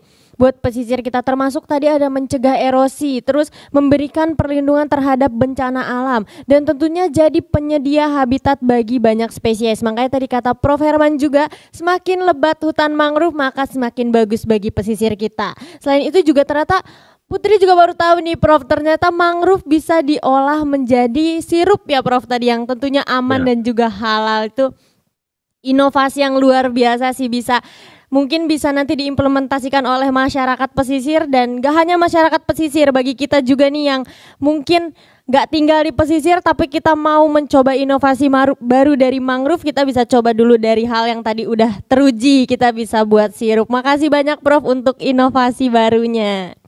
Dan Sobat Mitik, pastinya kalian juga udah banyak banget nih yang ingin bertanya tentang mangrove karena kemarin juga udah banyak banget yang nanya nih di sosial Instagram Mahrifayatra terkait dengan mangrove. Maka dari itu sekarang kita akan masuk ke sesi tanya jawab yang akan ditanyakan oleh Yudis pertama kali sebagai perwakilan dari Sobat Mitik. Halo Yudis, apakah suara Putri masuk? Baik Kak, suaranya masuk aman. Aman. Oke, Yudis, mungkin ada pertanyaan nih, Yudis, boleh langsung diajukan saja ke Prof. Herman. Silakan Yudis. Oke, baik, izin bertanya Prof. Untuk Ya, pertanyaannya, bagaimana keberadaan akar mangrove dapat membantu menjaga kejernihan air laut di sekitar ekosistem pesisir? iya, terima kasih. Ya, memang kalau fungsi apa itu akar ya tadi, akar mangrove Iya. itu kan dia menyerap ya, menyerap apa aja yang di sekelilingnya, bahkan juga bisa mereduksi logam-logam pencemaran di situ kan. Jadi tidak hanya ya, jadi yang jelas dengan ada apa ini bahan-bahan pencemar di situ, logam-logam berat terutama itu bisa diserap oleh akar tersebut ya. Dan memang teruji kalau kita ambil akarnya kita uji di laboratorium itu memang di akar itu banyak sekali logam-logam berat yang bisa diserap oleh akar mangrove ya. Jadi dengan kata lain kalau kita di banyak hutan mangrove lebat seperti itu saya yakin di sekitarnya itu airnya juga jernih ya, tidak akan terjadi pencemaran yang berat ya. Dan mungkin yang membuat pencemaran malah mungkin dari limbah domestik ya, dari sungai-sungai itu kalau di Surabaya itu ada sungai-sungai yang tercemar segala macam larinya ke muara pantai. Nah, itu kalau ada mangrove-nya juga juga bisa mengganggu ekosistem situ. Tapi yang jelas kalau secara alami akar-akar dari mangrove itu bisa menyerap ya, menyerap langsung ya. Dia punya kemampuan untuk menyerap logam-logam berat ya. Terbukti kalau kita bawa di laboratorium kita uji memang ada dia akar mangrove bisa menyerap logam-logam berat ya seperti itu. Ya, itu aja mungkin Baik, apakah jawaban. sudah menjawab nih Yudis? Sudah sangat menjawab. Terima kasih Prof. Ya, terima Terima kasih. kasih banyak Yudis yang sudah mengajukan pertanyaan yang cukup menarik sekali nih, dan juga terima kasih kepada Prof. Herman yang sudah menjawab. Ternyata juga informasi baru lagi nih, lagi-lagi informasi baru kalau ternyata akar mangrove itu bisa menyerap hal-hal yang bisa membuat pencemaran tadi ya Prof ya. Iya betul. Nah mungkin terima kasih Yudis atas pertanyaannya. Mungkin ada pertanyaan lagi nih dari Aldimas untuk Prof. Herman terkait dengan mangrove. Boleh Aldimas diajukan pertanyaannya? Halo Kak. Iya, Baik, Ya. Pak. izin Prof, izin bertanya mengenai ekosistem mangrove. Mengenai tadi kan yang sudah dibahas Pak, Prof, maaf. Jadi Indonesia itu merupakan salah satu eh, memiliki lebih dari 45% dari hutan mangrove di Asia gitu Pak. Iya, Lebih luas gitu, sekitar 20% dari total hutan mangrove dunia gitu. iya, Akan tetapi banyak isu yang mengenai laju kerusakan mangrove tercepat di dunia dan lebih dari 50% mangrove di Indonesia itu hilang dalam 30 tahun terakhir. iya, Mungkin dari data yang mungkin pernah saya baca pada periode 1980 sampai 2005 itu Indonesia telah kehilangan hampir 30% hutan mangrove, iya, dan ini bisa menjadi dampak yang eh, luar biasa mungkin itu Prof. Luasan dari 2.259,258 hektar ini artinya laju sekitar 29.000 hektar itu bisa per tahun itu deforestation hutan mangrove Indonesia itu akan sangat berdampak bagi penyerapan karbon di Indonesia gitu itu Prof. Akan tapi ada yang pertanyaan yang saya ingin tanyakan, apakah mangrove akan tetap efektif sebagai penyerapan karbon di masa depan dengan adanya perubahan iklim yang ekstrim ini, Prof? Baik, Prof. iya. Terima kasih, Dimas ya, Mas. Pertanyaan bagus. Memang dengan perubahan iklim yang ekstrim di dunia ini juga akibat ya sebenarnya dari ulah manusia sendiri. Nah, minimal mangrove itu kan melindungi ya sepertinya kita ya Indonesia ini kan rumah kita ya. Ini kalau makin banyak mangrove di hutan mangrove di Indonesia itu juga makin bagus ya. Kalau kita lihat di seperti Kementerian Kelautan Perikanan itu sebenarnya punya data luas wilayah mangrove di semua Indonesia, wilayah Indonesia mulai dari Papua, ya, pulau-pulau Kalimantan, Sumatera, Jawa itu memang dia.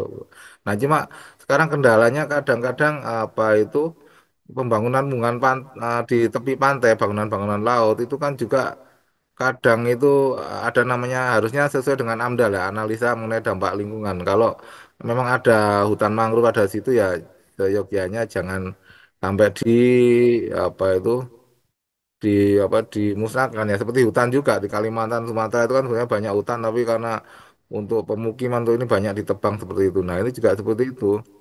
Bangunan-bangunan laut ya, bangunan-bangunan tepi pantai, dermaga seperti itu.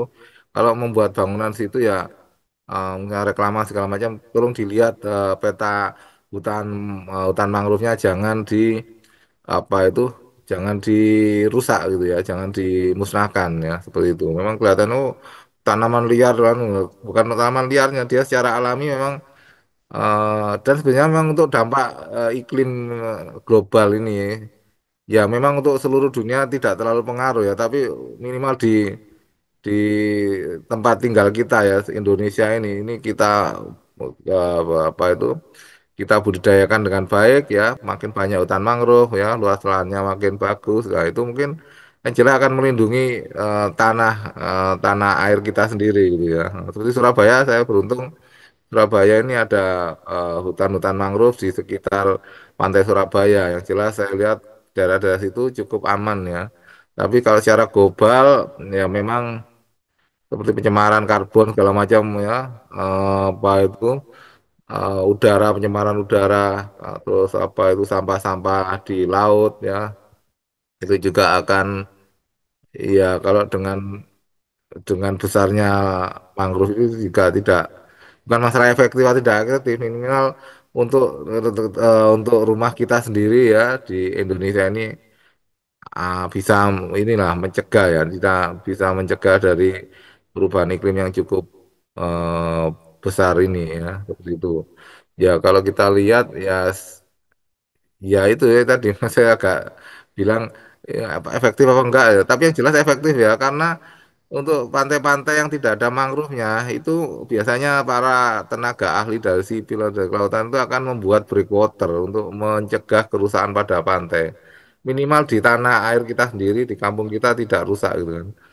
Ya, seperti itu. Dan kalau saya lihat memang fungsi dari ya, tanaman mangrove ya, kalau sebetulnya di perumahan saya itu daerah Pakuan City dekat Pantai Kenjeran tuh banyak sekali tanaman-tanaman yang mangrove ya. Kalau orang lihat mungkin tanaman liar, tapi kalau kita lihat sebenarnya itu banyak manfaatnya.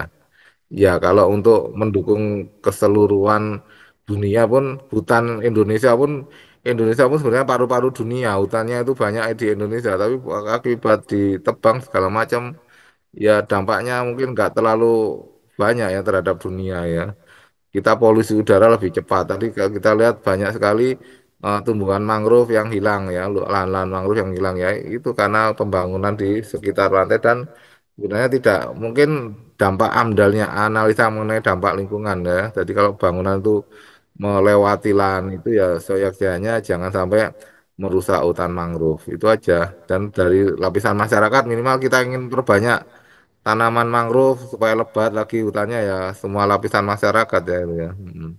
Rame-rame gitu ya dan nggak ada ruginya sebenarnya kita memperbanyak membudidayakan tanaman mangrove dan mangrove makin lebat ya daerah pantai akan aman di sekeliling kita ya selama ini di sekeliling kita aja ya mungkin di daerah lain mungkin tidak tahu lagi juga ya seperti itu. Jadi efektif atau tidaknya efektif untuk tempat tinggal kita ya, tapi untuk dunia keseluruhan memang perlu berapa hektar ya seperti itu.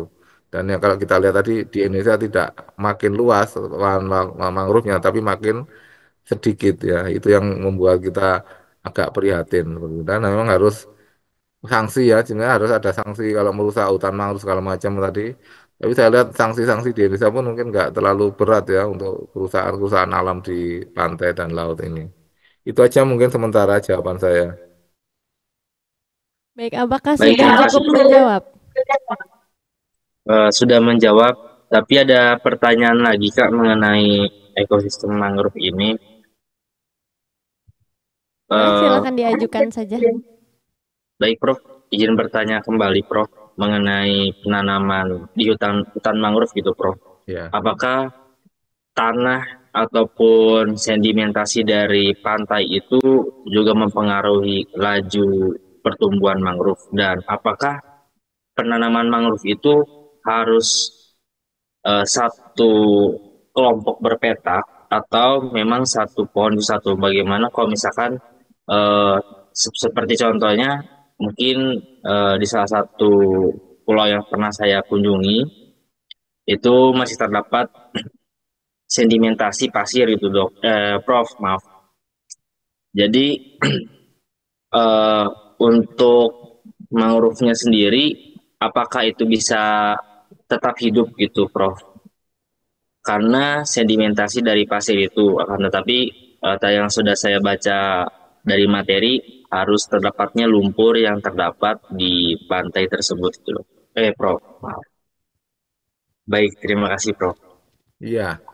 Ya memang kita kalau membuat lahan yang untuk lahan baru untuk menanam mangrove ya kita kondisikan memang harus ada lumpurnya, berair ya seperti itu karena mangrove ini memang perlu daerah yang berair ya. Kalau kita lihat saya lihat di Wonorejo sendiri eh, sebenarnya kalau di Wonorejo itu luas lahan hutannya juga makin nambah karena semua lapisan masyarakat itu yang datang situ rame-rame nanam pohon mangrove di situ ya. Seperti tempat kami mahasiswa kelautan itu ya tiap tahun kita nanam mangrove rame-rame ratusan orang ya. Tapi kalau ya memang dikondisikan daerah sebenarnya mangrove itu bisa tumbuh di anu nggak apa tumbuh liar dengan baik gitu ya. Saya kebetulan rumah saya tempat tinggal itu dekat Pantai Kenjeran itu setiap lahan kosong itu ada tanaman liar mangrove gitu kan. Dan itu sengaja nggak ditanam mereka tumbuh sendiri gitu kan. Jadi sebenarnya mudah mudah tumbuh ya asalkan daerahnya berair tidak kering ya berair seperti itu aja. Masalah pasir lumpur itu sebenarnya ada jenis-jenis banyak jenis tumbuhan mangrove ya. Jadi saya yakin asalkan daerahnya daerah berair ya untuk akarnya itu maka mangrove akan tumbuh dengan baik.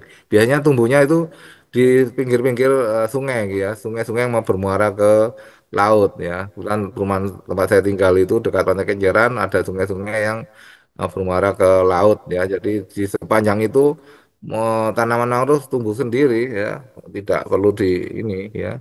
Ya cuma tadi yang kita sesalkan jangan ada pencemaran, ada pembukaan lahan untuk bangunan laut seperti itu ya. Kalau saya di Kementerian Kelautan Perikanan itu sudah ada data seperti kemarin ada mau buat bangunan di dermaga di mana itu kan ada di situ udah ada mapnya. Jadi apa itu ini ada hutan mangrove ya, jangan sampai diotak-atik gitu. Kalau menurut saya sih jangan sampai dimusnahkan gitu kan. Lebih baik malah kita. Dan sebenarnya kalau secara alami bisa tumbuh dengan baik asalkan daerah lingkungannya berair mendukung dari ekosistem mangrove tersebut. Terus tadi yang apa ya tadi karbon juga ya. Ya tadi memang apa kalau untuk menyerap karbon segala macam tadi secara umum ya eh, ya dia berfotosintesis ya menyerap CO2 dan menghasilkan oksigen seperti itu. Cuma banyaknya itu dengan polusi udaranya itu sebanding enggak. Tapi yang jelas akan dampaknya mengurangi ya, mengurangi. Jadi kalau sampai bersih seperti itu ya susah juga ya karena keberadaan mangrove sendiri ternyata di tempat kita ya di tanah air kita ya semakin menurun sama juga dengan hutan. Hutan juga katanya Indonesia paru-paru dunia, tapi kenyataannya hutan tiap tahun berapa ribu hektar yang hilang gitu kan seperti itu. Jadi ya kesadaran dari masyarakat sendiri dan sanksi-sanksi yang tegas mungkin ya untuk mereka yang merusak ekosistem di pantai laut seperti ini. Ya, itu aja mungkin jawaban dari saya. Baik, apakah menjawab nih Aldimas pertanyaan yang keduanya? Baik, sudah menjawab. Terima kasih, Prof. Ya, sama-sama. Baik, terima kasih banyak Aldimas atas pertanyaan yang luar biasa dan sangat menarik. Ternyata memang mangrove ini termasuk salah satu jenis tumbuhan yang bisa tumbuh liar ya Prof. Cuman memang Ya, aktivitas manusia banyak yang bisa merusak pertumbuhan mangrove dan juga hutan mangrove. Padahal tadi ada kalimat Indonesia adalah paru-paru dunia. Jadi kalau bisa nih, dan memang diharuskan ya Prof, kita tetap menjaga ya, kesehatan dari bumi kita supaya bisa efektif untuk masa depan. Nah, sekarang kita ada sesi terakhir nih. Kita ada topik yang sangat-sangat menarik dan sangat disukai oleh generasi muda nih, Prof. Banyak banget generasi muda yang suka banget kegiatan snorkeling karena pengen lihat ekosistem ini, yaitu ekosistem terumbu karang. Mungkin untuk Prof. Herman nih bisa dijelaskan lebih lanjut tentang apa itu terumbu karang, apa hanya tempat tinggal biota laut atau lain sebagainya, dan sebenarnya manfaatnya itu apa untuk kehidupan biota laut dan juga manusia. Boleh Prof dijelaskan mengenai terumbu karang? Ya, ah, kita lihat ya, saya presentasikan materi yang terakhir, terumbu karang atau coral reef. Ya, ini ya lanjut.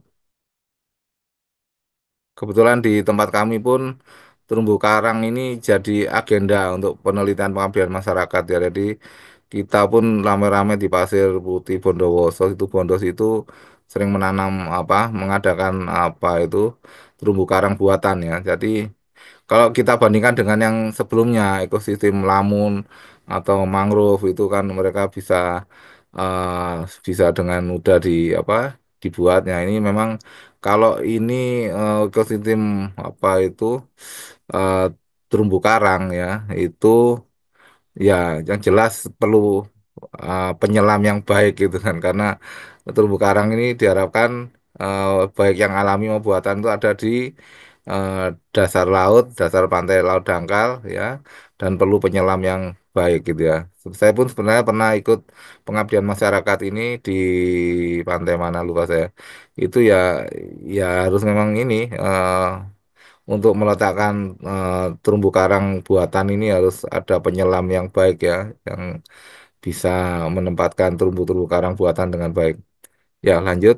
Ya, sebentar ya. Ini Ladang Lamun. Ya, ekosistem terumbu karang. Dan kami sendiri pun sebenarnya kegiatan terumbu karang ini kami lakukan ya dengan hampir tiap tahun ya. Mahasiswa maupun dosen terlibat semua yang ada di sekitar kita. Ya, tempat-tempat apa itu pantai-pantai laut yang airnya masih jernih gitu kan ya karena untuk membuat terumbu karang ini sebenarnya kapal karam pun sebenarnya bisa jadi terumbu karang buatan itu ya tapi yang jelas apa itu ya pokoknya tidak ada bahan bakar yang tersedia di situ ya kalau ada bahan bakar kita kapal karam itu yang membuat pencemaran juga gitu ya ya ekosistem terumbu karang lanjut ya karang dan terumbu karang.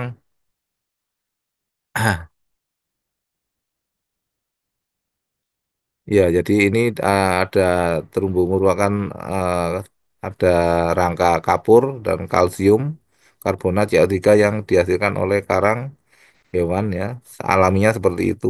Terumbu karang merupakan rumah dan koloni karang ya. Jadi karang-karang di dasar laut pantai itu yang laut dangkal biasanya akan ada terumbu karang ini dan secara alami mereka juga sama membentuk suatu ekosistem komunitas bisa tumbuh dengan baik terumbu karang ini nanti apa itu di situ ada biota-biota laut yang akan hidup di situ gitu ya sebagai rumah-rumah dari biota laut di sekitar situ.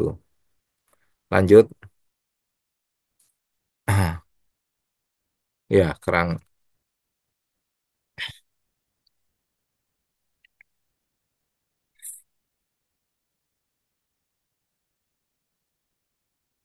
Ya, ini jenis-jenis terumbu karang ya. Jadi kalau kita lihat terumbu karang ini secara alami sih sudah banyak ya di pantai-pantai Indonesia.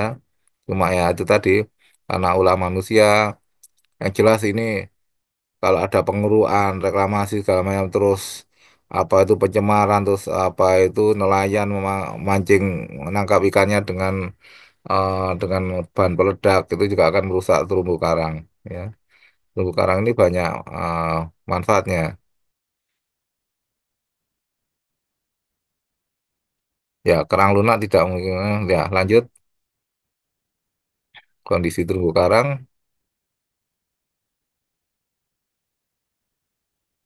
Ya, ini kondisi terumbu karang di Indonesia. Biasanya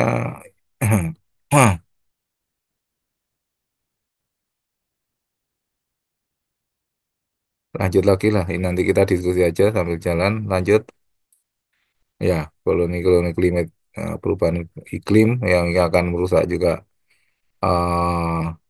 efeknya terhadap apa itu coral reef atau terumbu karang, ya seperti itu. Ya kalau terumbu karang asli juga bagus ya, warna-warni, tidak hanya warna satu warna, tadi berbagai warna gitu ya. Kalau kita lihat di pantai kapan itu, saya lihat di daerah apa itu Lombok itu, kalau kita snorkeling diving di situ, kita lihat terumbu karang di bawahnya itu warna-warni warnanya, terus dengan ikan-ikan hias di sekelilingnya, ya itu kan masih belum apa itu eh, belum rusak oleh kegiatan manusia ya. Jadi kalau kita lihat terumbu karang pun sama juga nanti akhirnya fungsinya. Dan saya update tadi juga terumbu karang di Indonesia, ternyata luas wilayah terumbu karang di Indonesia juga terbesar di dunia ya. Terbesar, saya update tadi, memang saya update dari internet, paling banyak di Indonesia ya wilayah adanya terumbu karang ini. Lanjut, ya coral bleaching gitu ya. Jenisnya memang bisa tumbuh sendiri. Kalau buatan pun ya kita hanya memancing terumbu karang alami untuk bisa berkembang. Ya, seperti itu dari cangkang-cangkang kalsium karbonat tadi. Terus lanjut, transplantasi karang ya. Tadi terumbu karang bisa juga menggunakan transplantasi karang.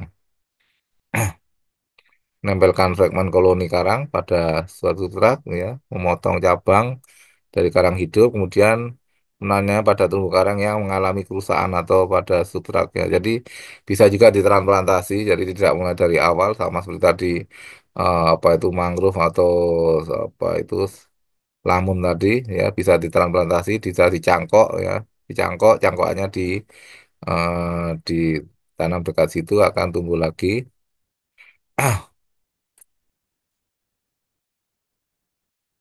Ya, jadi ini teknik pemberdayaan kolong karam dengan memanfaatkan reproduksi aseksual dari karang secara fragmentasi. Ya. Tujuan transplantasi karang untuk tujuannya kalau kita lihat ini transplantasi karang untuk meningkatkan kualitas terumbu karang, ya, tutupan karang, keanekaragaman dan kompleksitas dari topografi terumbu karang. Ya. Jadi kalau bisa ditransplantasi kan bisa dari berbagai macam terumbu karang itu jenisnya bisa kita mungkin yang warna-warni ya. Kalau kita lihat menyelam di daerah terumbu karang yang pantainya masih bersih itu bagus sekali ya, terumbu karang. Kalau saya lihat kemarin banyak-banyak ikan hias di situ ya, bisa tinggal di situ ya. Jadi ternyata ini bisa transplantasi. Jadi memotong karang dari situ dimasukkan lagi. Nah ini mempercepat ya, mempercepat pertumbuhan terumbu karang lebih banyak.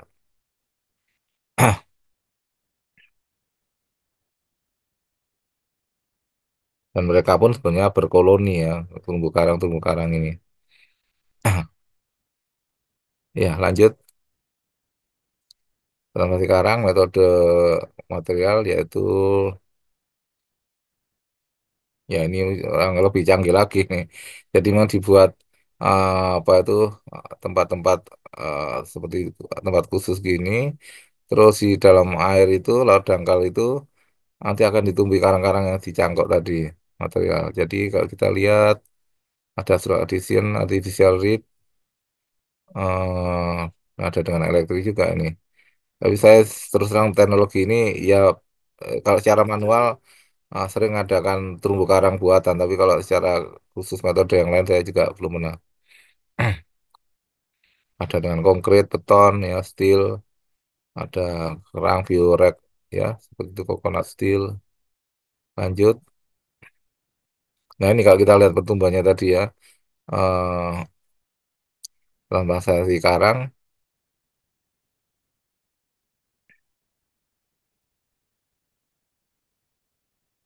ya yang jelas kalau tadi eh, faktor kesulitannya lamun dan mangrove tidak terlalu sulit. Kalau ini perlu eh, eh, penyelam ya, penyelam yang cukup baik ya. Jadi kita pun yang nggak bisa nyelam mungkin nggak terlalu bisa.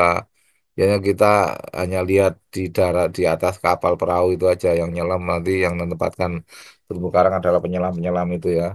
Kalau kita biasanya mahasiswa kelautan mengadakan terumbu karang buatan itu ya kita juga misalnya menyewa beberapa penyelam gitu ya untuk menempatkan terumbu karang itu tempat-tempat yang strategis gitu ya di daerah pantai tersebut. Ya, jadi seperti itu kalau kita lihat ini ada diving, divernya, penyelamnya. Ya, lanjut. Tujuan pembuatan terumbu karang buatan meningkat, yang jelas meningkatkan produksi dan hasil tangkapan ikan ya.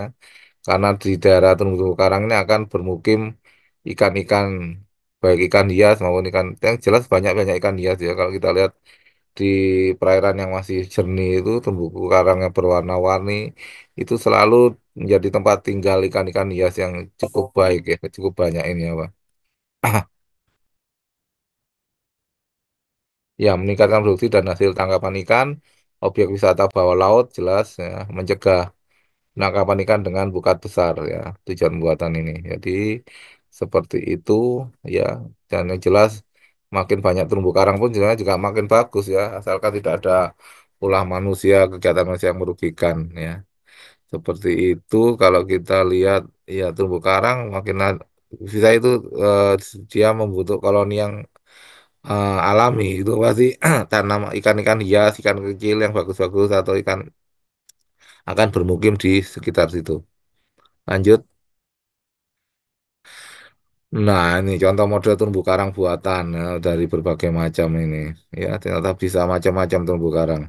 Ada yang bentuk sepeda seperti itu. Ya, bahkan dulu mungkin kalau nggak ada bahan bakar apa kapal-kapal yang tenggelam pun bisa jadi terumbu karang buatan ya. Seperti itu. Ya ini ada bentuk sepeda. Terus ini nggak tahu ini apa yang sesuatu yang tenggelam di laut ya. Bisa jadi rumah-rumah ikan-ikan itu kan merupakan terumbu karang yang baik. Ya. Asalkan tidak ada pencemaran yang jelas bahan bakar minyaknya itu yang membuat pencemaran. Lanjut. Ya, ini kan kita lihat macam-macam terumbu karang. Nah, bagi penyelam-penyelam yang baik gitu ya bisa membuat terumbu karang buatan ya. Kalau kita lihat warna-warni ya keindahannya. Dan di situ pasti akan dihuni oleh ikan-ikan kecil hias yang berbagai macam warna, bentuk ya. Yang jelas untuk wisata wisata bawah air cukup baik.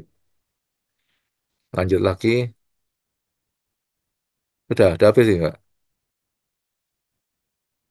Iya, sudah lanjut. Oh, tahapan. Nah, menentukan lokasi. Ya, ini kalau terumbu karang buatan menentukan lokasi, kita lihat gelombang surut alur salinitas kecerahannya sesuai dengan habitatnya terumbu karang ya bisa kita laksanakan. Kemudian pemilihan sosial media, uh, beton atau apa batu alam, ya besi baja, gerabah ya bisa pakai untuk media untuk tumbuhnya batu karang. Pemilihan jenis karang bisa ditransplantasikan, kemudian transplantasi ulang ini. Jadi untuk program pasca transplantasi karang, batu karang ini ada perawatan ya, pembersihan substrat, fragmen, sedimen dan alge ya, ya. Kemudian penyulaman, monitoring, pengukuran sulfur laju pertumbuhan. Nah ini perawatannya juga perlu juga ya. Setelah kita masang apa itu terumbu karang buatan ya perlu dirawat juga supaya hasilnya sesuai dengan harapan kita gitu ya. Tidak hanya menjadi sampah akhirnya ya. Jangan sampai menjadi sampah tidak tidak bagus untuk ikan-ikan yang di bawahnya seperti itu. Ada perawatan-perawatan yang pasca penempatan terumbu karang buatan. Lanjut.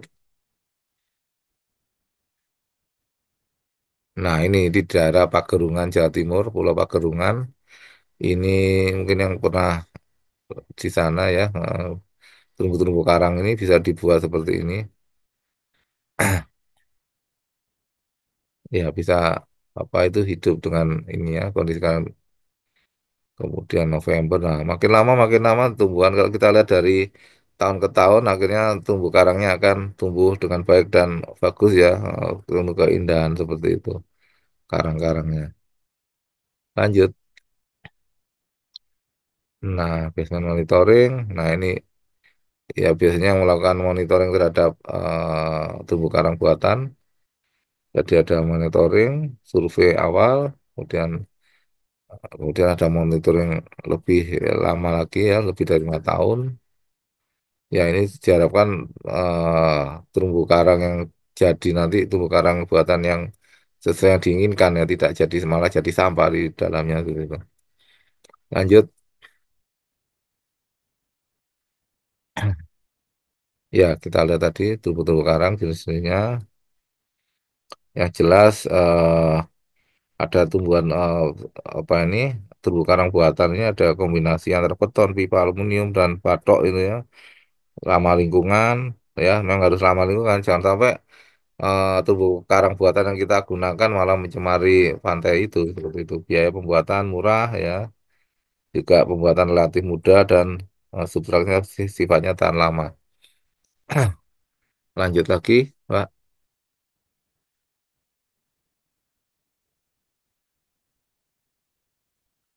Nah, ini ada proses dengan elektrolisa air laut ini juga ya, tapi saya belum pernah melakukan ini.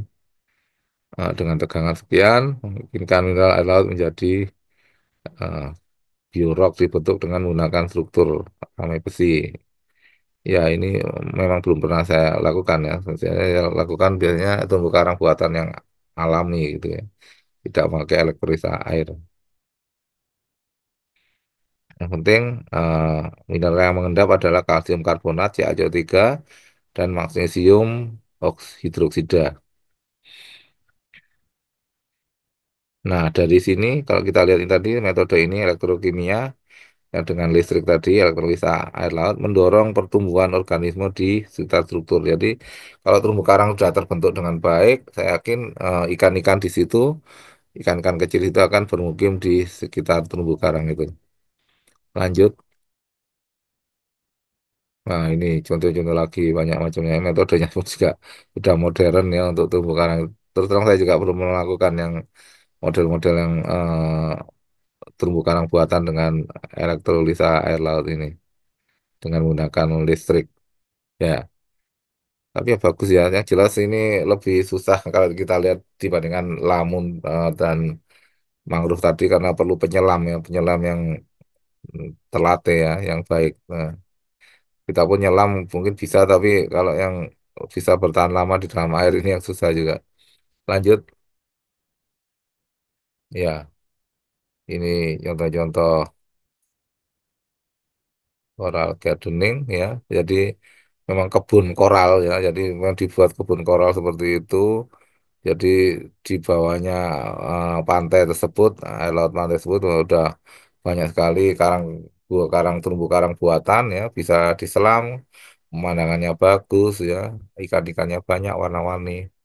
Terumbu karangnya pun juga bisa tumbuh berbagai macam warna-warni bentuk ya, yang sesuai kita harapkan. Lanjut. Jadi peran teknologi kelautan dan pengelolaan ekosistem saya di pesisir ini yang jelas monitoring ya, monitoring eh, keberadaan tadi coral reef terumbu karang buatan tadi ya bisa tumbuh baik enggak dan juga bisa membuat menjadikan sebagai tempat hidup biota-biota ikan kecil di situ. Lanjut lagi ya artificial reef desain bentuk dan formasinya ya ini bentuk-bentuk dari apa itu coral reef atau terumbu karang yang dibuat secara buatan. Lanjut, penonton kelihatan ada lagi jenisnya bisa ini. Ya ini monitoring dari ini ya, partisipasi sensitif area ini kan belum pernah saya ini ya pemantauan-pemantauan seperti ini. Lanjut lagi, lanjut udah habis. Sudah Bapak, sudah di Ya, slide terakhir kebetulan.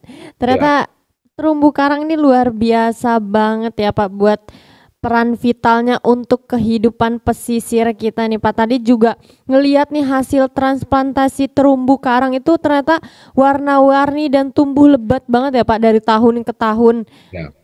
Dan Ya. ternyata nih Sobat Mitik nih untuk melakukan transplantasi terumbu karang dan juga kegiatan snorkeling ini gak bisa hanya sendirian. Tadi benar kata Prof. Herman bahwasanya kita harus melakukan dengan ahlinya karena khawatir terjadi sesuatu hal yang di luar dugaan kan agak bahaya ya teman-teman Sobat Mitik. Nah, dengan banyak hal yang sudah kita pelajari tentang ketiga ekosistem ini, baik dari tadi pertama ada padang lamun, lalu ada mangrove dan terakhir ada terumbu karang, kalian banyak banget yang sudah mengajukan pertanyaan dan kali ini kita akan melanjutkan lagi ke sesi tanya jawab yang akan disampaikan oleh Yudis sebagai perwakilan dari Sobat Mitik nih. Halo Yudis, apakah suara Putri terdengar? Hai Kak, suaranya terdengar. Oke Yudis, mungkin ada pertanyaan nih yang mau diajukan Yudis terkait terumbu karang. Silahkan. Baik, sebelumnya mohon izin, Prof. Untuk pertanyaannya, mengingat dampak pemanasan global yang terus meningkat, seberapa realistis harapan kita untuk menyelamatkan terumbu karang dalam jangka panjang? Apakah upaya konservasi terumbu karang yang saat ini dilakukan udah cukup efektif atau ada yang kurang? Kayak gitu. Terima kasih, Prof. Ya, terima kasih. Ya, memang lagi-lagi kita menyatakan efektif nggak dengan apa kondisi perubahan lingkungan global ini ya. Memang kalau lingkungan global terjadi kenaikan apa itu pemanasan suhu global, terus ya banyak lagi ya pemanasan global. Terus, kalau kita lihat efektif nggaknya memang kalau terumbu karang ini akhirnya kita ada beberapa konservasi ya, pusat-pusat konservasi terumbu karang ya. Memang ini perlu adanya kalau untuk peletakannya perlu dengan penyelam-penyelam yang baik ya, yang handal ya. Ini tidak semua orang bisa melakukan ini. Ya, memang efektif tidaknya juga kalau menurut saya yang penting kita usahakan dulu ya, kita berusaha semaksimal mungkin terumbu karang kita buat makin banyak biota laut yang ada di sekitar terumbu karang, bisa untuk wisata segala macam. Ya, memang kita juga termasuk wilayah terumbu karangnya di Indonesia adalah paling luas di dunia juga. Jadi efektif enggaknya ya ya minimal kita di negara kita sendiri lah itu ya. Untuk penanganan global terhadap iklim dunia ini ya ya sebenarnya kecepatan polusinya lebih tinggi daripada kita apa itu reboisasinya perbaikan untuk terumbu karang dan mangrove dan tadi ya apa itu lamun tadi. Ya, seyogyanya kita selama ini yang jelas monitoring ya, ada monitoring dari tempat-tempat konservasi. Kalau nggak salah, untuk Kementerian Kelautan Perikanan juga menyediakan konservasi untuk terumbu-terumbu karang di berbagai tempat, di berbagai pulau di Indonesia seperti itu. Dan kalau nggak salah, Coral Reef ini yang banyak di Manado kemarin kan salah satu guru besar kita Prof. Latifah juga pernah memimpin pembuatan apa unit di apa itu Kementerian Kelautan untuk coral reef di daerah Sulawesi Utara juga ya. Jadi memang ya perlu monitoring juga ya, monitoring yang bagus seperti itu ya. Terumbu karang bisa tumbuh banyak ya, makin banyak seperti itu dan kerusakan-kerusakan terumbu karang mungkin yang lebih cepat lah kalau kita lihat di ini karena sanksi-sanksi hukum yang tidak terlalu berat ya buat ini kerusakan. Misalnya kerusakan laut, terumbu karang pun perasaan nggak ada sanksi hukum yang jelas, yang tegas gitu kan. Jadi orang pun melakukan perusahaan-perusahaan terumbu karang ini juga makin banyak juga. Ya, tapi minimal kita ada usaha konservasi, konservasi untuk melindungi terumbu karang ini apa menjadi eh, lebih baik ya. Yang jelas untuk wisata juga bagus ya. Kalau kita lihat, ya kapan itu saya pernah rapat pimpinan di daerah Lombok itu ya masih bagus ya snorkeling kita diving di dalam itu terumbu karang juga masih bagus ya. Tapi kalau efektif minimal negara kita dulu aja mungkin ya kita bicara negara Indonesia untuk global apalagi kita itu kan sebutannya paru-paru dunia terus apa luas mangrove, lamun dan ini apa terumbu karang ini paling luas di dunia. Nah ini kan udah sebutan dunia ini sebenarnya kita jantungnya dunia untuk apa habitat apa itu alam yang bagus ini sebenarnya di Indonesia. Ya cuma kita sebagai penghuni rumah kita ya negara Indonesia kita ya seyogyanya kita melakukan untuk ya ini masalah topik ini ya masalah terumbu karang ya kita buat memang tadi kita buat terumbu karang yang banyak ya buatan, terus kita monitoring dengan baik ya perkembangannya sampai benar-benar jadi dan dihuni oleh ikan-ikan hias seperti itu dan dampaknya sebenarnya ke kita juga itu bisa untuk wisata bahari kita gitu ya. Kalau banyak terumbu karang, banyak ikan-ikan di sekitar situ, biotanya bagus-bagus gitu kan, akhirnya jadi wisata wisata terumbu karang di negara kita gitu ya, terutama di ini saya Jawa Timur ya, kalau lihat Jawa Timur konservasi terumbu karang juga dan eh, di Indonesia ini ternyata banyak juga di konservasi terumbu karang ini ya. Jadi ya kalau dilihat dari konser efektif enggaknya dengan apa iklim global ini ya mungkin eh, eh, eh, ya enggak memang enggak bisa tuntas ya dengan terumbu karang baik itu baik bisa iklim dunia bisa bagus karena pencemaran industri dari berbagai negara pun juga cukup banyak gitu ya.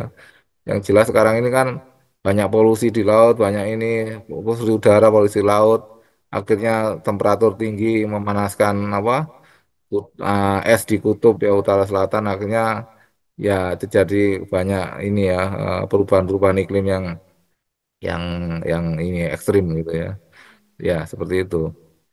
Ya, ya ini kalau saya sih minimal di negara kita sendiri lah kita kembangkan pusat konservasi coral reef itu dengan baik ya. Coral reef bagus, terus apa lamun bagus, mangrove bagus, kita kembangkan dengan baik ya. Minimal negara kita aman dulu gitu. Ya, itu aja mungkin. Jadi kalau dari kerusakan mungkin ya lebih banyak kerusakannya gitu kan ya di laut itu daripada mungkin ya tadi memang sanksi hukum yang tegas gitu ya.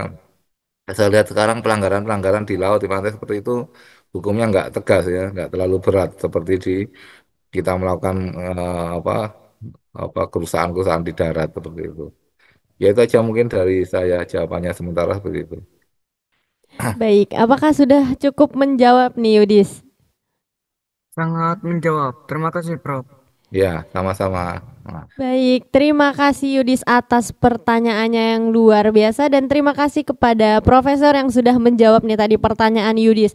Lagi-lagi kepada masyarakat, pemerintah nih sudah berusaha melakukan konservasi terumbu karang. Mungkin dari diri kita untuk kita, jangan membuang sampah plastik yang bisa merusak terumbu karang. Jadi ya, agaknya percuma ya Prof kalau kita melakukan transplantasi tapi kita juga masih sering buang sampah plastik ke daerah pesisir.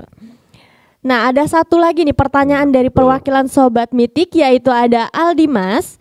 Halo Aldimas, apakah suara Putri terdengar? Terdengar, Kak? Boleh silakan diajukan nih pertanyaannya Aldimas. Baik, izin bertanya Prof mengenai terumbu karang karena tadi yang sudah dibahas mengenai perubahan iklim, bagaimana kemampuan adaptasi karang terhadap perubahan iklim? Lalu, apakah ada spesies karang yang lebih tahan terhadap stres termal?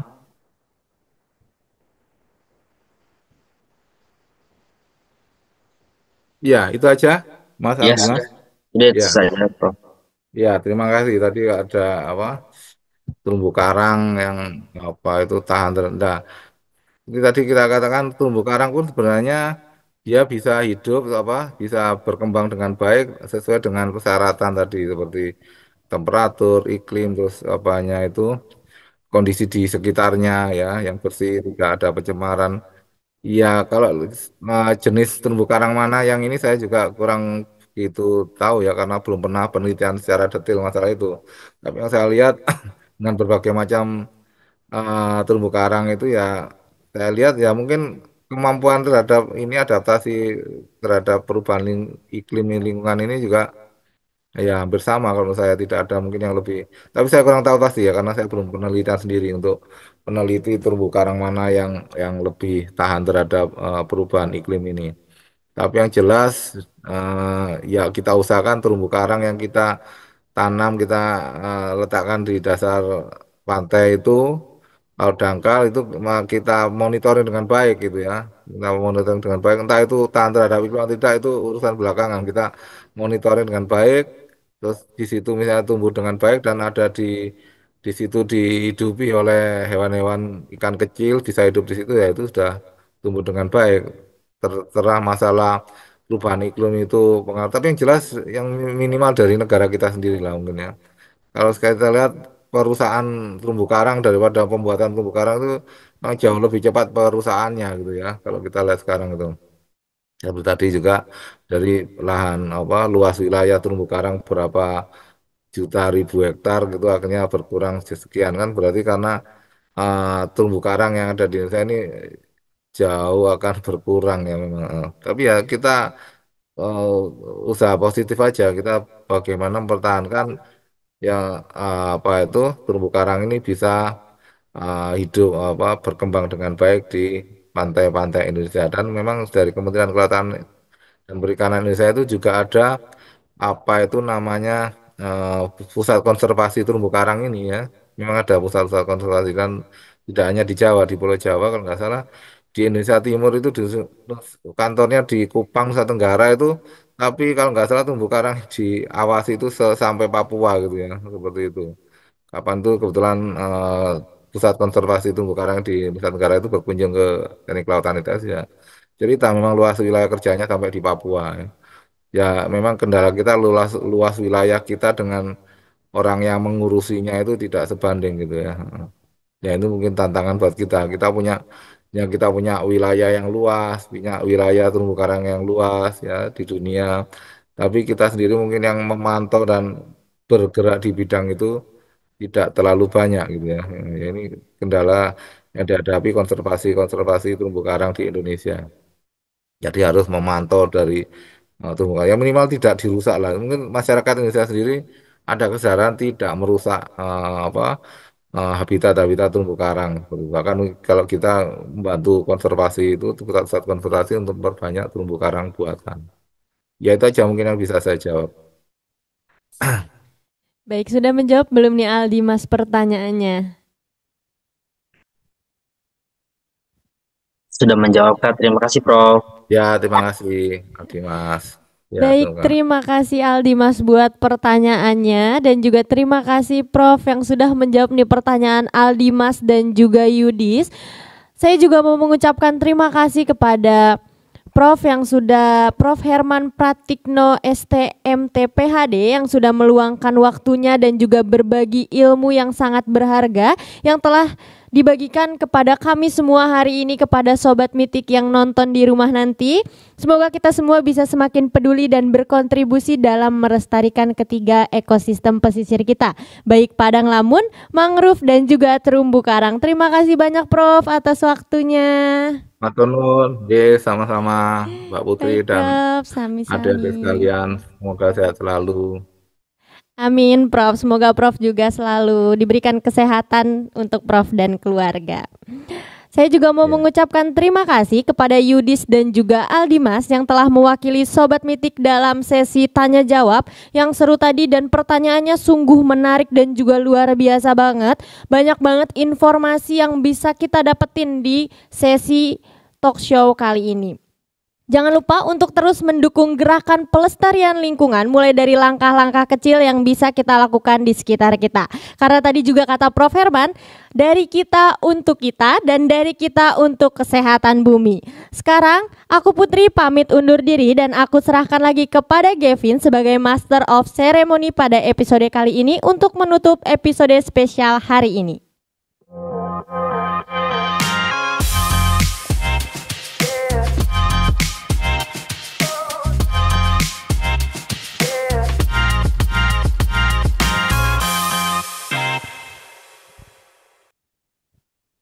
Oke, terima kasih banyak Putri dan terima kasih juga untuk Sobat Mitik yang sudah setia mengikuti The Mitik Talk kali ini.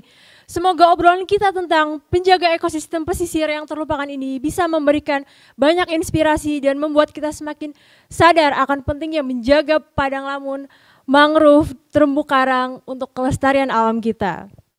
Jangan lupa untuk selalu pantengin update terbaru dari kami di Instagram @marifayatra karena akan banyak sekali informasi dan aksi pelestarian lingkungan seru yang bisa kamu ikuti di sana. Aku Gavin pamit undur diri, sampai jumpa di episode selanjutnya. Terus dukung gerakan pelestarian lingkungan ya. Bye Sobat Mitik.